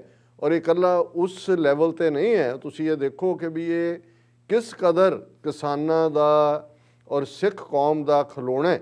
ਉਹਨੂੰ 4 ਮੈਂਬਰ ਬਣਾਉਂਦੀ ਹੈ ਸੁਪਰੀਮ ਕੋਰਟ। ਉਹ ਕਹਿੰਦੇ ਜੀ 10 ਦਿਨ ਦੇ ਵਿੱਚ ਤੁਸੀਂ ਜਿਹੜਾ ਉਹ ਸ਼ੁਰੂ ਕਰੋ ਸੁਣਵਾਈ ਤੁਹਾਡੇ ਕੋਲ। ਉਹਨਾਂ ਦਾ ਚੇਅਰਮੈਨ ਬਣਾਉਂਦੀ ਹੈ ਭੁਪਿੰਦਰ ਸਿੰਘ ਮਾਨ ਨੂੰ, ਇੱਕੋ ਇੱਕ ਸਿੱਖ ਪੰਜਾਬ ਦਾ, ਬਾਕੀ 3 ਤਾਂ ਕੋਈ ਮਹਾਰਾਸ਼ਟਰ ਤੋਂ ਤੇ ਕੋਈ ਇਧਰੋਂ ਉਧਰੋਂ ਲਏ ਨੇ। 24-48 ਘੰਟੇ ਦੇ ਵਿੱਚ ਜਿਹਨੂੰ ਪੰਜਾਬੀ 'ਚ ਲਫ਼ਜ਼ ਪਤਾ ਨਹੀਂ, ਵਿਚਾਰੇ ਕੁੱਤਿਆਂ ਦੇ ਨਾਲ ਇੰਨਾ ਕਿਉਂ ਜੁੜਿਆ, ਵਫਾਦਾਰ ਵੀ ਆ, ਪਰ ਜਿਹੜੀ ਕੁੱਤੇ ਖਾਣੀ ਕਹਿੰਦੇ ਨੇ, ਜਿੰਨੀ ਕੁੱਤੇ ਖਾਣੀ ਉਹਦੇ ਹੋਈ, ਉਹ ਤਾਂ ਛੱਡ ਗਿਆ। ਉਹ ਕਹਿੰਦਾ ਨਾ ਨਾ ਨਾ, ਮੈਂ ਦਿੰਦਾ ਅਸਤੀਫਾ, ਵੀ ਮੈਂ ਤਾਂ ਆਪਣੇ ਕਿਸਾਨਾਂ ਦੇ ਨਾਲ ਖੜਾ ਹੈ, ਇਹ ਵੋ। ਸੋ ਹੁਣ ਉਹ ਕਹਿੰਦਾ ਪੰਜਾਬੀ 'ਚ ਵੀ ਮਾਰੇ ਨਾਲੋਂ ਭਜਾਇਆ ਚੰਗਾ। ਉਹ ਭੱਜ ਗਿਆ। ਹੁਣ ਸੁਪਰੀਮ ਕੋਰਟ ਨੂੰ ਇਹ ਹੋਣਾ ਕਿਉਂਕਿ ਉਹਨੂੰ ਇੱਕ ਪੱਗ ਵਾਲਾ ਰੱਖ ਕੇ ਚੇਅਰਮੈਨ ਬਣਾ ਕੇ ਉਹਦੇ ਤੋਂ ਉਹਨਾਂ ਨੇ ਕੰਮ ਕਰਵਾਉਣਾ ਸੀ। ਹੁਣ ਇਹ ਵਿਕਟਰੀ ਨਹੀਂ ਤਾਂ ਹੋਰ ਕੀ ਹੈ?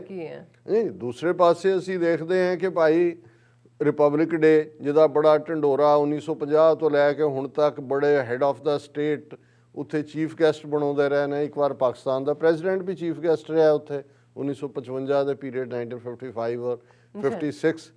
ਹੁਣ ਮੋਦੀ ਇਹ ਦੱਸਦਾ ਸੀ ਕਿ ਅਸੀਂ ਵਿਸ਼ਵ ਗੁਰੂ ਬਣ ਗਏ। ਉਹਨੂੰ ਸੱਦਿਆ ਜਿਹੜਾ ਆਪ ਕਰੋਨਾ ਨਾਲ ਡਿੱਗਿਆ ਹੋਇਆ, ਔਰ ਇਸ ਵੇਲੇ ਉਹ ਮੇਰੇ ਖਿਆਲ ਉਹ ਮਰਨ ਲੱਗਿਆ। ਕਈਆਂ ਬਾਬਿਆਂ ਦਾ ਹੁੰਦਾ ਵੀ ਜਾਂਦੇ ਜਾਂਦੇ ਵੀ ਹੋਰ ਕੁਝ ਮਿਲ ਜਾਣ ਪੈਸੇ, ਤਾਂ ਉਹਨੂੰ ਵੀ ਲੱਗਦਾ ਵੀ ਐਸਾ ਉਹ ਪਾਵਰ ਹੰਗਰੀ ਔਰ ਬੋਰਿਸ ਜੌਨਸਨ।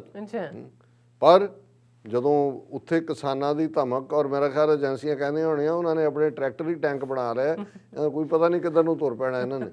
ਤੇ 100 ਤੋਂ ਜ਼ਿਆਦਾ ਮੈਂਬਰ ਪਾਰਲੀਮੈਂਟ ਨੇ ਬੋਰਿਸ ਜੌਨਸਨ ਨੂੰ ਲਿਖਿਆ, ਉਹ ਤਾਂ ਦੌੜ ਗਿਆ। ਉਹਨੇ ਕਿਹਾ ਜੀ ਮੈਨੂੰ ਉਹ ਸੈਕਿੰਡ ਆ ਗਈ, ਮਿਊਟੇਟਿਡ ਫਾਰਮ ਆ ਗਈ, ਉਹ ਦੌੜ ਗਿਆ। ਹੁਣ ਇਹਨਾਂ ਨੂੰ 4 ਚਫੇਰੇ ਲੈ ਕੇ ਇਹਨਾਂ ਨੇ ਆਪਣੇ ਐਂਬੈਸਡਰ ਦੌੜਾਏ ਸਾਰੇ ਪਾਸਿਓਂ ਕਿ ਕੋਈ ਲਿਆਓ ਬਈ, ਕਿਸੇ ਦੇ ਸਿਰ ਤੇ ਕਲਕੀ ਲਿਆ ਕੇ ਬਿਠਾਓ। ਇੱਕ ਨਿੱਕਾ ਜਿਹਾ ਮੁਲਕ ਜਿੱਥੋਂ ਯੂਪੀ ਬਿਹਾਰ ਦੀ ਲੇਬਰ ਲੈ ਕੇ ਉੱਥੇ ਗਏ ਸੀ ਅੰਗਰੇਜ਼, ਸੂਰੀਨਾਮ। ਇਹ ਜਿਹੜਾ ਹੁਣ ਹੈ ਉੱਥੇ ਪ੍ਰੈਜ਼ੀਡੈਂਟ ਇਹਦਾ ਦਾਦਾ ਉੱਥੋਂ ਆਇਆ ਹੋਇਆ, ਗੰਗਾ ਜਮਨੀ ਤਹਿਜ਼ੀਬ ਦਾ ਹੈ। ਉਹਨੇ ਕਿਹਾ ਜੀ ਠੀਕ ਹੈ। ਹੁਣ ਜਦੋਂ ਤੱਕ ਖਬਰਾਂ ਜੋ ਸਾਰੀਆਂ ਤੁਰ ਰਹੀਆਂ ਨੇ, ਖਬਰਾਂ ਤਾਂ BBC ਤੋਂ ਲੈ ਕੇ ਦੂਜੇ ਇਹਨਾਂ ਦੇ ਭਾਵੇਂ ਗੋਦੀ ਮੀਡੀਆ ਨੇ ਬਲੌਕ ਕੀਤਾ, ਉਹ ਤਾਂ ਉਹ ਦਿਖਾ ਰਹੇ ਨੇ ਕਿ ਵੀ ਕਿਵੇਂ ਟਰੈਕਟਰ ਜਿਹੜੇ ਨੇ ਉਹਨਾਂ ਨੇ ਟੈਂਕ ਬਣਾ ਦਿੱਤੇ, ਉੱਤੇ ਵੀ ਉਹਨਾਂ ਨੇ ਰੱਖਿਆ, ਸਾਰਾ ਪੂਰਾ ਪ੍ਰਬੰਧ ਕੀਤਾ। ਉਹ ਨਿੱਕਾ ਜਿਹਾ ਸੂਰੀਨਾਮ ਵਾਲਾ ਉਹਦੀ ਘਰ ਵਾਲੇ ਨੇ ਕਿਹਾ ਹੋਣਾ ਵੀ ਤੂੰ ਮਰਨਾ ਹੈ, ਤੈਨੂੰ ਨਹੀਂ ਪਤਾ, ਹੁਣ ਉੱਥੋਂ ਹੀ ਆਇਆ ਯੂਪੀ ਬਿਹਾਰ ਤੋਂ, ਸਿੱਖਾਂ ਦਾ ਤਾਂ ਪਤਾ ਹੀ। ਹਾਲਾਂ ਉਹਨਾਂ ਨੇ ਪੀਸਫੁਲ ਰਹਿਣਾ ਕਹਿ ਵੀ ਰਹੇ ਨੇ, ਲੇਕਿਨ ਇਹ ਉਹਨਾਂ ਨੂੰ ਆਪਣਾ ਹੀ ਡਰ, ਉਹ ਜਿਵੇਂ ਹੁੰਦਾ ਜਦੋਂ 7-8 ਸਾਲ ਦਾ ਨਿਆਣਾ ਹੁੰਦਾ ਤੇ ਕਈ ਵਾਰ ਉਹ ਆਪ ਹੀ ਜਦੋਂ ਉਹਦਾ ਪੱਦ ਨਿਕਲ ਜਾਂਦਾ ਤੇ ਆਪ ਹੀ ਰੋਣ ਲੱਗ ਜਾਂਦਾ ਉੱਚੀ ਉੱਚੀ। ਉਹਨੂੰ ਲੱਗਦਾ ਵੀ ਇਹ ਆਵਾਜ਼ ਕਿੱਥੋਂ ਆਈ, ਉਹਨੂੰ ਨਹੀਂ ਪਤਾ ਲੱਗਦਾ ਕਿ ਬਈ ਇਹ ਉਹਦਾ ਆਪਣਾ ਹੀ ਕੰਮ ਹੈ, ਪਛਾਣ ਨਹੀਂ। ਸੋ ਇਹਨਾਂ ਦਾ ਹਾਲ ਇਹ ਹੈ ਕਿ ਇਹ ਆਪ ਹੀ ਆਪਣੇ ਡਰ ਦੇ ਨਾਲ ਜਿਹੜੇ ਨੇ ਕੰਬੀ ਜਾਂਦੇ ਨੇ। ਇਹੀ ਹਾਲ ਇਹਨਾਂ ਦੇ ਕਿਸਾਨ ਲੀਡਰਾਂ ਦਾ ਵੀ ਹੈ, ਜਿਹੜੇ ਖੜੇ ਕੀਤੇ ਹੋਏ ਨੇ ਇਹਨਾਂ ਨੇ ਕੁਛ ਜਿਹੜੇ। ਔਰ ਉਸ ਸਾਰੇ ਚੋਂ ਹੁਣ ਇਹ ਹੋਇਆ ਕਿ ਸੂਰੀਨਾਮ ਵਾਲਾ ਵੀ ਦੌੜ ਗਿਆ। ਉਹ ਕਹਿੰਦਾ ਜੀ ਮੈਂ ਇੱਥੇ ਹੀ ਚੰਗਾ, ਮੈਨੂੰ ਤੁਸੀਂ ਆਹ ਬੰਦੂਕਾਂ ਪੁੱਠੀਆਂ ਕਰਕੇ ਜਿਹੜੀ ਮੈਨੂੰ ਸਲਾਮੀ ਦੇਣੀ ਹੈ ਇਹ ਰਹਿਣ ਦਿਓ। ਹੁਣ ਅੱਜ ਉਹਨਾਂ ਦੇ ਫੋਰਨ ਮਿਨਿਸਟਰੀ ਦੇ ਬੁਲਾਰੇ ਨੇ ਕਿਹਾ, ਜਿਹੜਾ ਵਾਸਤਵਾ ਕੀ ਹੈਗਾ, ਕਿ ਭਾਈ ਅਸੀਂ ਐਤਕੀ ਕਿਸੇ ਨੂੰ ਨਹੀਂ ਸੱਦ ਰਹੇ। ਮੈਂ ਕਿਹਾ ਕੋਈ ਗੱਲ ਨਹੀਂ ਹੈ, ਕਿਸੇ ਨੂੰ ਸੱਦ ਲਓ, ਕੋਈ ਖੁਸਰਾ ਸੱਦ ਲਓ ਜਿਹੜਾ ਤੁਹਾਡਾ ਲੋਕਲ ਹੀ ਹੋ, ਉਹਦੇ ਗੱਲ 'ਚ ਪਾ ਕੇ ਉਹਨੂੰ ਹੀ ਕਹੋ ਕਿ ਭਾਈ ਹਾਂ ਤੂੰ ਸਾਡਾ ਚੀਫ ਗੈਸਟ ਹੈ। ਸੋ ਮਤਲਬ ਇਹ ਹੈ, ਜਦੋਂ ਤੁਸੀਂ ਧਮਕ ਦੇਖਦੇ ਹੋ ਕਿ ਭਾਈ ਉੱਥੇ ਤਾਂ ਉਹਨਾਂ ਨੇ ਬੜਾ ਐਤਕੀ ਤਾਂ ਰਫੇਲ ਦੇ ਵੀ ਗੇੜੇ ਲਵਾਉਣੇ ਸੀ ਕਿ ਭਾਈ ਅਸੀਂ ਆਪਣਾ ਜਵਾਈ ਲਿਆਂਦਾ ਉੱਥੋਂ ਫਰਾਂਸ ਤੋਂ, ਗੰਢਾ ਰੱਖ ਕੇ, ਮਿਰਚਾਂ ਰੱਖ ਕੇ, ਪੂਜਾ ਕਰਕੇ। ਲੇਕਿਨ ਇਹ ਹੈ ਕਿ ਵੀ ਇੰਨੀ ਅਨਸਰਟਨਟੀ ਹੈ, ਇੰਨਾ ਹਾਲਾਂ ਇਨ ਦਾ ਐਂਡ ਆਫ ਦਾ ਡੇ ਜਿਹੜਾ ਉਹ ਪੀਸਫੁਲੀ ਹੋਣਾ, ਲੇਕਿਨ ਡਰ ਰਹੇ ਨੇ, ਘਬਰਾ ਰਹੇ ਨੇ। ਔਰ ਇਹ ਸਾਰੇ 'ਚ ਹੋਰ ਕਿਹੜੇ ਕਿਹੜੇ ਹਥਿਆਰ ਕੱਢ ਰਹੇ ਨੇ? ਉਹ ਅੰਨਾ ਹਜ਼ਾਰੇ ਨਾ, ਉਹਦਾ ਅੰਨਾ ਹਜ਼ਾਰੇ ਆ। ਮੈਂ ਇਹ ਮਹਾਰਾਸ਼ਟਰ ਦਾ, ਪਰ ਉਹ ਅੰਨਾ ਹੀ ਆ। ਉਹਨੇ ਸਾਰੇ ਅੰਨੇ ਬਣਾ ਦਿੱਤੇ ਸੀ ਪਹਿਲਾਂ। RSS ਨੂੰ RSS ਲੈ ਕੇ ਉਹਨੂੰ ਆਇਆ। ਮਨਮੋਹਨ ਸਿੰਘ ਦੀ ਸਰਕਾਰ ਸੀ, ਕਰਪਸ਼ਨ ਦਾ ਦੂਜਾ ਤੀਜਾ ਕਰਕੇ ਵਰਤ ਰਖਾਤਾ ਉਹਦੇ ਤੋਂ। ਔਰ 24/7 ਆ ਜਿਹੜੇ ਸਾਰੇ ਅਡਾਨੀ, ਅਬਾਨੀ, ਪਤੰਜਲੀ ਦੇ ਜਿੰਨੇ TV ਚੈਨਲ ਨੇ ਦਿਖਾਉਂਦੇ ਆ, ਇੰਨਾ ਵੱਡਾ ਉਹਨੂੰ ਇਹ ਟੈਕਸੀ, ਉਹ ਡਰਾਈਵਰ ਸੀ ਫੌਜ ਦੇ ਵਿੱਚ 60s ਦੇ ਪੀਰੀਅਡ 'ਚ। ਉਹਨੂੰ ਗਾਂਧੀ ਬਣਾ ਕੇ ਪੇਸ਼ ਕਰਤਾ। ਇਹਨਾਂ ਬਹੁਤ ਸਾਰੇ ਐਕਟਰ ਵੀ ਤੁਰੇ ਹੋਏ, ਦੂਜੇ ਵੀ ਤੁਰੇ ਹੋਏ, ਬੜਾ ਵੱਡਾ। ਔਰ ਉਦੋਂ ਵੀ ਲੱਗ ਰਿਹਾ ਸੀ ਵੀ ਕਿਵੇਂ ਸਾਰੇ ਕੇਜਰੀਵਾਲ ਉਹਦੇ ਚੋਂ ਹੀ ਨਿਕਲਿਆ, ਅੰਨਾ ਹਜ਼ਾਰੇ ਦੀ ਮੂਵਮੈਂਟ ਚੋਂ। ਕਿਰਨ ਬੇਦੀ ਜਿਹੜੀ ਗਵਰਨਰ ਬਣੀ ਹੋਈ ਆ ਉੱਥੇ ਪਾਂਡੇਚੇਰੀ ਕੇ ਕਿੱਥੋਂ ਦੀ ਲਾਈ ਹੋਈ ਹੈ। ਇਹ ਸਾਰੇ ਜਿਹੜੇ ਨੇ ਉਹ ਮੁੜ ਕੇ ਉਹਨਾਂ ਦੀ ਸਰਕਾਰ ਜਾਂਦੀ ਲੱਗੀ, ਇਹ ਜਿਹੜਾ ਜਾ ਕੇ ਉੱਥੇ ਬਹਿ ਗਿਆ। ਹੁਣ ਮੈਨੂੰ ਇਹ ਲੱਗਦਾ ਹੈ ਕਿ ਵੀ ਇਹ ਹਰ ਹੀਲਾ ਵਸੀਲਾ ਇਹ ਵਰਤ ਰਹੇ ਨੇ ਕਿ ਕਿਵੇਂ ਡੀਰੇਲ ਕੀਤਾ ਜਾਏ। ਪਹਿਲਾਂ ਇੱਕ ਉਹ ਨਾਨਕਸਰੀ ਲੱਖਾ ਸਿੰਘ ਲਿਆਂਦਾ, ਉਹਦੇ ਨਾਲ ਮਿਲਾਣ ਤੋਮਰ ਨਾਲ ਕਿ ਅਮਿਤ ਸ਼ਾਹ ਨਾਲ, ਕਿ ਜੀ ਉਹ ਤਾਂ ਨਾਨਕਸਰੀਆਂ ਨੇ ਹੀ ਦੌੜਾਤਾ, ਉਹਨਾਂ ਦੇ ਦੂਜਿਆਂ ਨੇ ਕਿਹਾ ਜੀ ਇਹ ਕੋਈ ਨਹੀਂ ਸਾਨੂੰ ਰਿਪਰੈਜ਼ੈਂਟ ਕਰਦਾ। ਫਿਰ ਇਹਨਾਂ ਨੇ ਅਕਾਲ ਤਖਤ ਦੇ ਜਥੇਦਾਰ ਨੂੰ ਵੀ ਵਰਤਣ ਦਾ ਕਿ ਜੀ ਉਹਨੇ ਵੀ ਕਿਹਾ ਜੀ ਨਾ ਇਹ ਸਾਡਾ ਮਸਲਾ। ਇਸ ਵੇਲੇ ਬਲਦੀ ਦੇ ਬੂਥੇ ਕਿਹਨੇ ਆਣਾ, ਹਰ ਇੱਕ ਨੂੰ ਪਤਾ ਹੈ ਵੀ ਕੀ ਰੋਹ ਹੈ। ਹੁਣ ਇਹ ਜਿਹੜਾ ਅੰਨ ਹੈ ਇਹ ਫਿਰ ਮੈਨੂੰ ਲੱਗਦਾ ਹੈ ਕਿ ਵੀ ਇਹ ਬੁੱਢਾ ਜਿਹੜਾ ਮਰਨ ਕੰਢੇ ਆ, ਇਹਨੂੰ ਅਖੀਰ ਹਥਿਆਰ ਦੇ ਤੌਰ ਤੇ 83 ਸਾਲ ਦੀ ਉਹਦੀ ਉਮਰ ਹੈ। ਔਰ ਅੱਜ ਉਹਨੇ ਕਿਹਾ Hazare writes to PM to launch hunger strike on farmers issue in Delhi. ਇਹ ਕਹਿੰਦਾ ਮੇਰੀ ਜ਼ਿੰਦਗੀ ਦੀ ਅਖੀਰਲਾ ਮਰਨ ਵਰਤ ਹੋਏਗਾ ਔਰ ਮੈਂ ਜਿਹੜਾ ਜਨਵਰੀ ਦੇ ਐਂਡ 'ਚ ਆ ਜਾਣਾ ਦਿੱਲੀ ਔਰ ਮੈਂ ਕਿਸਾਨਾਂ ਦੇ ਲਈ ਰੱਖਾਂਗਾ। ਔਰ ਉਹ ਇਹ ਨਹੀਂ ਕਹਿ ਰਿਹਾ ਇਹਨਾਂ ਨੂੰ ਤੋੜੋ ਜਾ ਰੁਪਏ, ਉਹ ਕਹਿ ਰਿਹਾ ਜੀ ਇਹ ਅਗੇਂਸਟ ਦਾ ਡੈਮੋਕ੍ਰੇਸੀ ਹੈ, ਡੈਮੋਕ੍ਰੈਟਿਕ ਵੈਲਿਊਜ਼ ਦੇ ਅਗੇਂਸਟ ਲੋਕਾਂ ਦੀ ਪਾਰਟਿਸਿਪੇਸ਼ਨ ਨਹੀਂ ਹੋਈ। ਸੋ ਮੈਂ ਤਾਂ ਇਹੀ ਕਹਿਣਾ ਚਾਹਾਂਗਾ ਕਿ ਭਾਈ ਇਸ ਅੰਨੇ ਨੇ ਪਹਿਲਾਂ ਚੰਗੇ ਭਲੇ ਅੱਖਾਂ ਵਾਲੇ ਅੰਨੇ ਕਰਕੇ ਜੋ ਕੀਤਾ, ਹੁਣ ਘੱਟੋ ਘੱਟ ਕਿਸਾਨ ਅੰਨੇ ਨਾ ਹੋ ਜਾਣ ਜਾਂ ਉੱਥੇ ਬੈਠੇ ਉਹ ਕਹਿਣ ਜੀ ਵਾਹ ਵਾਹ ਵਾਹ ਸਾਨੂੰ ਸਪੋਰਟ ਆਈ ਹੈ। ਇਹ ਸਾਰਾ ਜਿਹੜਾ ਇਸ ਕਿਸਮ ਦੇ ਡਰਾਮੇਬਾਜ਼ੀ ਹੈ। ਬਾਕੀ ਜਿਹੜਾ ਇਸ ਸਾਰੇ ਚੋਂ ਅਸੀਂ ਇਹ ਹੋਪ ਕਰਦੇ ਹਾਂ ਕਿ ਇਹਨਾਂ ਦੇ ਪ੍ਰਚਾਰ ਦੇ ਬਾਵਜੂਦ ਹੁਣ ਤੁਸੀਂ ਪ੍ਰੈਸ਼ਰ ਦੇਖੋ ਕਿ ਨੈਗੇਟਿਵਿਟੀ ਕਿੰਨੀ ਹੋ ਰਹੀ ਹੈ। ਇਹ ਸਾਰੇ ਜਿਹੜੇ ਵਕੀਲ 4 ਕਿਸਾਨਾਂ ਦੇ ਪੇਸ਼ ਹੋਏ, ਉਹਨਾਂ 'ਚ ਸੁਪਰੀਮ ਕੋਰਟ ਬਾਰ ਐਸੋਸੀਏਸ਼ਨ ਦਾ ਚੀਫ ਦੁਸ਼ਯੰਤ ਦਵੇ ਵੀ ਸ਼ਾਮਲ ਸੀ। ਔਰ ਉਸ 'ਤੇ ਕਿੰਨਾ ਪ੍ਰੈਸ਼ਰ ਬਿਲਡ ਕੀਤਾ ਇਹਨਾਂ ਨੇ ਕਿ ਅੱਜ ਉਹਨੇ ਸੁਪਰੀਮ ਕੋਰਟ ਬਾਰ ਕੌਂਸਲ ਦੇ ਪ੍ਰੈਜ਼ੀਡੈਂਟ ਤੋਂ ਰਿਜ਼ਾਈਨ ਕੀਤਾ ਹੈ। ਉਹਨੇ ਕਿਹਾ ਜੀ ਮੇਰੀ ਟਰਮ ਪੂਰੀ ਹੋ ਗਈ ਔਰ ਜਿਵੇਂ ਕੁਝ ਕਲੀਗਸ ਔਰ ਦੂਜਿਆਂ ਨੇ ਟਰੋਲ ਕੀਤਾ ਹੈ ਜਾਂ ਨੈਗੇਟਿਵ ਮੈਂ ਛੱਡ ਰਿਹਾ। ਸੋ ਮਤਲਬ ਇਹ ਹੈ ਕਿ ਇਹ ਮਲਟੀਪਲ ਤਰੀਕਿਆਂ ਨਾਲ ਡਰਾ ਵੀ ਰਹੇ ਨੇ, ਧਮਕਾ ਵੀ ਰਹੇ ਨੇ ਔਰ ਇਧਰੋਂ ਅੰਨੇ ਨੂੰ ਵੀ ਉਹਨਾਂ ਨੇ ਬਾਹਰ ਕੱਢ ਲਿਆ। ਔਰ ਅਸੀਂ ਆਸ ਕਰਦੇ ਹਾਂ ਕਿ ਬਈ ਆਉਣ ਵਾਲੇ ਦਿਨਾਂ 'ਚ, ਕਿਉਂਕਿ ਮੰਡੇ ਕੱਲ੍ਹ ਦੀ ਮੀਟਿੰਗ 'ਚੋਂ ਤਾਂ ਕੁਝ ਨਿਕਲਣਾ ਨਹੀਂ ਹੈ, ਮੰਡੇ ਡਿਸਾਈਡਿੰਗ ਫੈਕਟਰ ਹੋਏਗਾ ਕਿ ਜੇ ਸੁਪਰੀਮ ਕੋਰਟ ਰੋਕ ਲਾਉਂਦੀ ਹੈ ਤੇ ਕੀ ਹੋਏਗਾ ਕਿਸਾਨਾਂ ਦਾ। ਔਰ ਇਹ ਜਿਹੜਾ ਉੱਥੇ ਵਿਦਿਨ ਇਸ ਵੇਲੇ ਚੱਲ ਰਿਹਾ, ਸਾਨੂੰ ਅੱਜ ਸਾਡੇ ਬੜੇ ਪਿਆਰੇ ਦੋਸਤ ਵੀ ਰਹੇ, ਹੁਣ ਤਾਂ ਕਾਫੀ ਦੇਰ ਤੋਂ ਸੰਪਰਕ ਨਹੀਂ ਸੀ, ਰਿਚਮੰਡ ਵਰਜੀਨੀਆ ਦੇ ਵਿੱਚ ਡਾਕਟਰ ਨੇ ਆਰਥੋਪੈਡਿਸ਼ਨ, ਉਹਨਾਂ ਦੀ ਕਾਲ ਵੀ ਸੀ। ਸਾਰੇ ਫਿਕਰਮੰਦ ਨੇ ਕਿ ਭਾਈ ਕਿਵੇਂ ਕੀ ਚੱਲ ਰਿਹਾ ਹੈ ਔਰ ਇਹਨੂੰ ਈਵਨ ਸੈਬੋਟਾਜ ਕਰਨ ਦੇ ਲਈ ਕਿਹੜੇ ਪਾਸਿਓਂ ਯਤਨ ਹੋ ਰਿਹਾ। ਔਰ ਹੁਣ ਇੱਕ ਬਹਾਨਾ ਜਿਹੜਾ ਉਹ ਸਾਰੇ ਤਲਾਸ਼ ਰਹੇ ਨੇ, ਜਿਹੜੇ ਕਹਿ ਰਹੇ ਨੇ ਜੀ ਦੇਖੋ ਇਹ ਤਾਂ ਕਾਮਯਾਬ ਹੋ ਜਾਏਗਾ ਜਾਂ ਹੋ ਜਾਣਾ ਸੀ, ਪਰ ਇਹ ਵਿੱਚ ਖਾਲਿਸਤਾਨੀਆਂ ਨੇ ਆ ਕੇ ਆਪਣਾ ਜਿਹੜਾ ਉਹ ਕਰ ਦਿੱਤਾ। ਔਰ ਇੱਕ ਜਿਹੜਾ ਸੁਪਰੀਮ ਕੋਰਟ ਦੇ ਕੋਲ ਰੈਫਰੈਂਸ ਹੈ ਉਹਨੇ ਸਰਕਾਰ ਨੂੰ, ਕਿਉਂਕਿ ਸਰਕਾਰ ਦੇ ਸੋਲੀਸਿਟਰ ਜਨਰਲ ਨੇ ਕਿਹਾ ਕਿ ਜੀ ਖਾਲਿਸਤਾਨੀ ਧਿਰਾਂ ਇਹਦੇ 'ਚ ਘੁਸਪੈਠ ਕਰ ਗਈਆਂ। ਸੋ ਉਹਨੇ ਕਿਹਾ ਜੀ ਸਬੂਤ। ਹੁਣ ਮੰਡੇ ਵਾਲੇ 'ਚ ਇਹ ਪਾਰਟ ਵੀ ਆਏਗਾ ਕਿ ਉਹ ਇਹਨੂੰ ਕਿਵੇਂ ਮਿਲਾਈਨ ਕਰਦੇ ਨੇ, ਟਰੈਕਟਰ ਰੈਲੀ ਕਿਵੇਂ ਇਫੈਕਟ ਕਰਦੀ ਹੈ, ਇਹ ਹੋਏਗਾ। ਔਰ ਜ਼ਾਹਰ ਹੈ ਕਿ ਵੀ ਜੇ ਹੁਣ 4 ਚੋਂ ਜੇ ਉਹਨਾਂ ਦਾ ਹੈਡ ਹੀ ਗਾਇਬ ਹੋ ਗਿਆ, ਭੁਪਿੰਦਰ ਸਿੰਘ ਮਾਨ ਹੀ ਛੱਡ ਗਿਆ, ਤੇ ਸੁਪਰੀਮ ਕੋਰਟ ਹੁਣ ਕਿਹੜੇ ਕਿਸੇ ਹੋਰ ਰੈਂਟਾ ਸਿੱਖ ਲੱਭਦੀ ਹੈ ਜਾਂ ਕੋਈ ਹੋਰ ਲਿਆਂਦੀ ਹੈ, ਇਹ ਦੇਖਿਆ ਜਾਏਗਾ। ਸੋ ਕੁੱਲ ਮਿਲਾ ਕੇ ਇਸ ਵੇਲੇ ਸਿਚੁਏਸ਼ਨ ਚੜ੍ਹਾਈ ਵਾਲੀ ਵੀ ਹੈ ਪਰ ਨਾਲ ਦੀ ਨਾਲ ਫਿਕਰਮੰਦੀ ਵਾਲੀ ਵੀ ਹੈ, ਕਿਉਂਕਿ ਇਸ ਵੇਲੇ ਇਹ ਚਾਣਕਿਆ ਦੇ ਪੁੱਤਰ ਜਿਹੜੇ ਨੇ ਸਾਮ ਦਾਮ ਦੰਡ ਭੇਦ ਚਾਰੋਂ ਹਥਿਆਰ ਜਿਹੜੇ ਨੇ ਉਹ ਬੜੀ ਬੇਕਿਰਕੀ ਦੇ ਨਾਲ ਉਹਨਾਂ ਦਾ ਇਸਤੇਮਾਲ ਕਰ ਰਹੇ ਨੇ। ਜੀ ਰਾਜ ਸਾਹਿਬ ਤੁਹਾਡਾ ਬਹੁਤ ਬਹੁਤ ਸ਼ੁਕਰੀਆ, ਤੁਸੀਂ ਸਾਰੀ ਜਾਣਕਾਰੀ ਸਾਡੇ ਦਰਸ਼ਕਾਂ ਨਾਲ ਸਾਂਝੀ ਕੀਤੀ ਹੈ। ਇਸ ਵਕਤ ਲੈਣੇ ਬ੍ਰੇਕ ਤੋਂ ਪਹਿਲਾਂ ਅਸੀਂ ਆਪਣੇ ਦਰਸ਼ਕਾਂ ਤੇ ਸਰੋਤਿਆਂ ਨੂੰ ਅਪੀਲ ਤੇ ਬੇਨਤੀ ਕਰਦੀ ਵਿਊਅਰਸ ਆ, ਜਿਸ ਤਰ੍ਹਾਂ ਕਿ ਤੁਸੀਂ ਜਾਣਦੇ ਹੋ ਕਿ TV 84 ਹੱਕ ਸੱਚ ਇਨਸਾਫ ਦੀ ਜਿਹੜੀ ਹੈ ਉਹ ਆਵਾਜ਼ ਹੈ ਉਸ ਨੂੰ ਬੁਲੰਦ ਕਰ ਰਿਹਾ ਹੈ। ਸੋ ਇਹ ਆਵਾਜ਼ ਤੁਹਾਡੇ ਪਿਆਰ ਸਦਕਾ, ਤੁਹਾਡੇ ਵਿਸ਼ਵਾਸ ਸਦਕਾ, ਤੁਹਾਡੇ ਡੋਨੇਸ਼ਨ ਸਦਕਾ ਸਾਰੀ ਦੁਨੀਆ ਦੇ ਵਿੱਚ ਹੋ ਰਹੀ ਹੈ। ਸੋ TV 84 ਤੁਹਾਡੀ ਡੋਨੇਸ਼ਨ ਦੀ ਹੱਕਦਾਰ ਹੈ। TV 84 ਨੂੰ ਚਲਾਉਣ ਵਾਲੀ ਮਦਰ ਆਰਗੇਨਾਈਜੇਸ਼ਨ ਗਲੋਬਲ ਸਿੱਖ ਅਫੇਅਰਸ ਮੀਡੀਆ ਇੰਕ ਇੱਕ not for profit and tax exempt organisation ਹੈ। ਸੋ ਇਸ ਨੂੰ ਦਿੱਤੀ ਗਈ ਤੁਹਾਡੇ ਦੁਆਰਾ ਇੱਕ ਜਿਹੜੀ ਪਾਈ ਹੈ ਉਹ ਟੈਕਸ ਡਿਟੈਕਟੇਬਲ ਹੈ। ਸੋ ਡੋਨੇਸ਼ਨ ਕਰਨ ਲਈ TV 84 ਦੀ ਐਪ ਤੇ ਜਾ ਕੇ ਜਾਂ ਫਿਰ tv84.tv ਤੇ ਜਾ ਕੇ ਡੋਨੇਟ ਦੇ ਬਟਨ ਨੂੰ ਫੋਲੋ ਕਰੋ। ਤੁਸੀਂ ਆਪਣੀ ਡੋਨੇਸ਼ਨ ਆਟੋ ਪੇ ਰਾਹੀਂ ਮੰਥਲੀ ਜਾਂ ਫਿਰ ਵਨ ਸ਼ਾਟ ਵੀ ਕਰ ਸਕਦੇ ਹੋ। ਡੋਨੇਟ ਕਰਨ ਲਈ ਤੁਸੀਂ ਬੈਂਕ ਅਕਾਊਂਟ, ਜ਼ੈਲ, ਹਰ ਕਿਸਮ ਦਾ credit card, debit card, PayPal ਦੀ ਵਰਤੋਂ ਕਰ ਸਕਦੇ ਹੋ। ਤੁਸੀਂ TV84 ਦੇ ਨਾਮ ਤੇ ਚੈੱਕ ਬਣਾ ਕੇ ਸਾਨੂੰ ਮੇਲ ਵੀ ਕਰ ਸਕਦੇ ਹੋ। ਸਾਡੇ ਇਸ ਪਤੇ ਤੇ 36-01 37th Avenue, Long Island City, New York 11101 USA, ਜਾਂ ਫਿਰ ਤੁਸੀਂ ਸਾਨੂੰ ਫੋਨ ਰਾਹੀਂ ਵੀ ਸੰਪਰਕ ਕਰ ਸਕਦੇ ਹੋ। ਸਾਡੇ ਫੋਨ ਨੰਬਰ ਤੇ 5166191984। ਤੁਸੀਂ ਸਾਨੂੰ ਈਮੇਲ ਵੀ ਕਰ ਸਕਦੇ ਹੋ spot@tv84.tv ਤੇ। ਅਸੀਂ ਤੁਹਾਡੇ ਤਹਿ ਦਿਲ ਤੋਂ ਸ਼ੁਕਰਗੁਜ਼ਾਰ ਹੋਵਾਂਗੇ। ਸੋ ਇੱਥੇ ਲੈਂਦੇ ਹਾਂ ਬ੍ਰੇਕ। ਵਿਊਅਰਸ, ਤੁਸੀਂ ਇਸੇ ਤਰ੍ਹਾਂ ਹੀ ਬਣੇ ਰਹਿਣਾ। ਮਿਲਦੇ ਹਾਂ ਛੋਟੇ ਜਿਹੇ ਵਕਫੇ ਤੋਂ ਬਾਅਦ।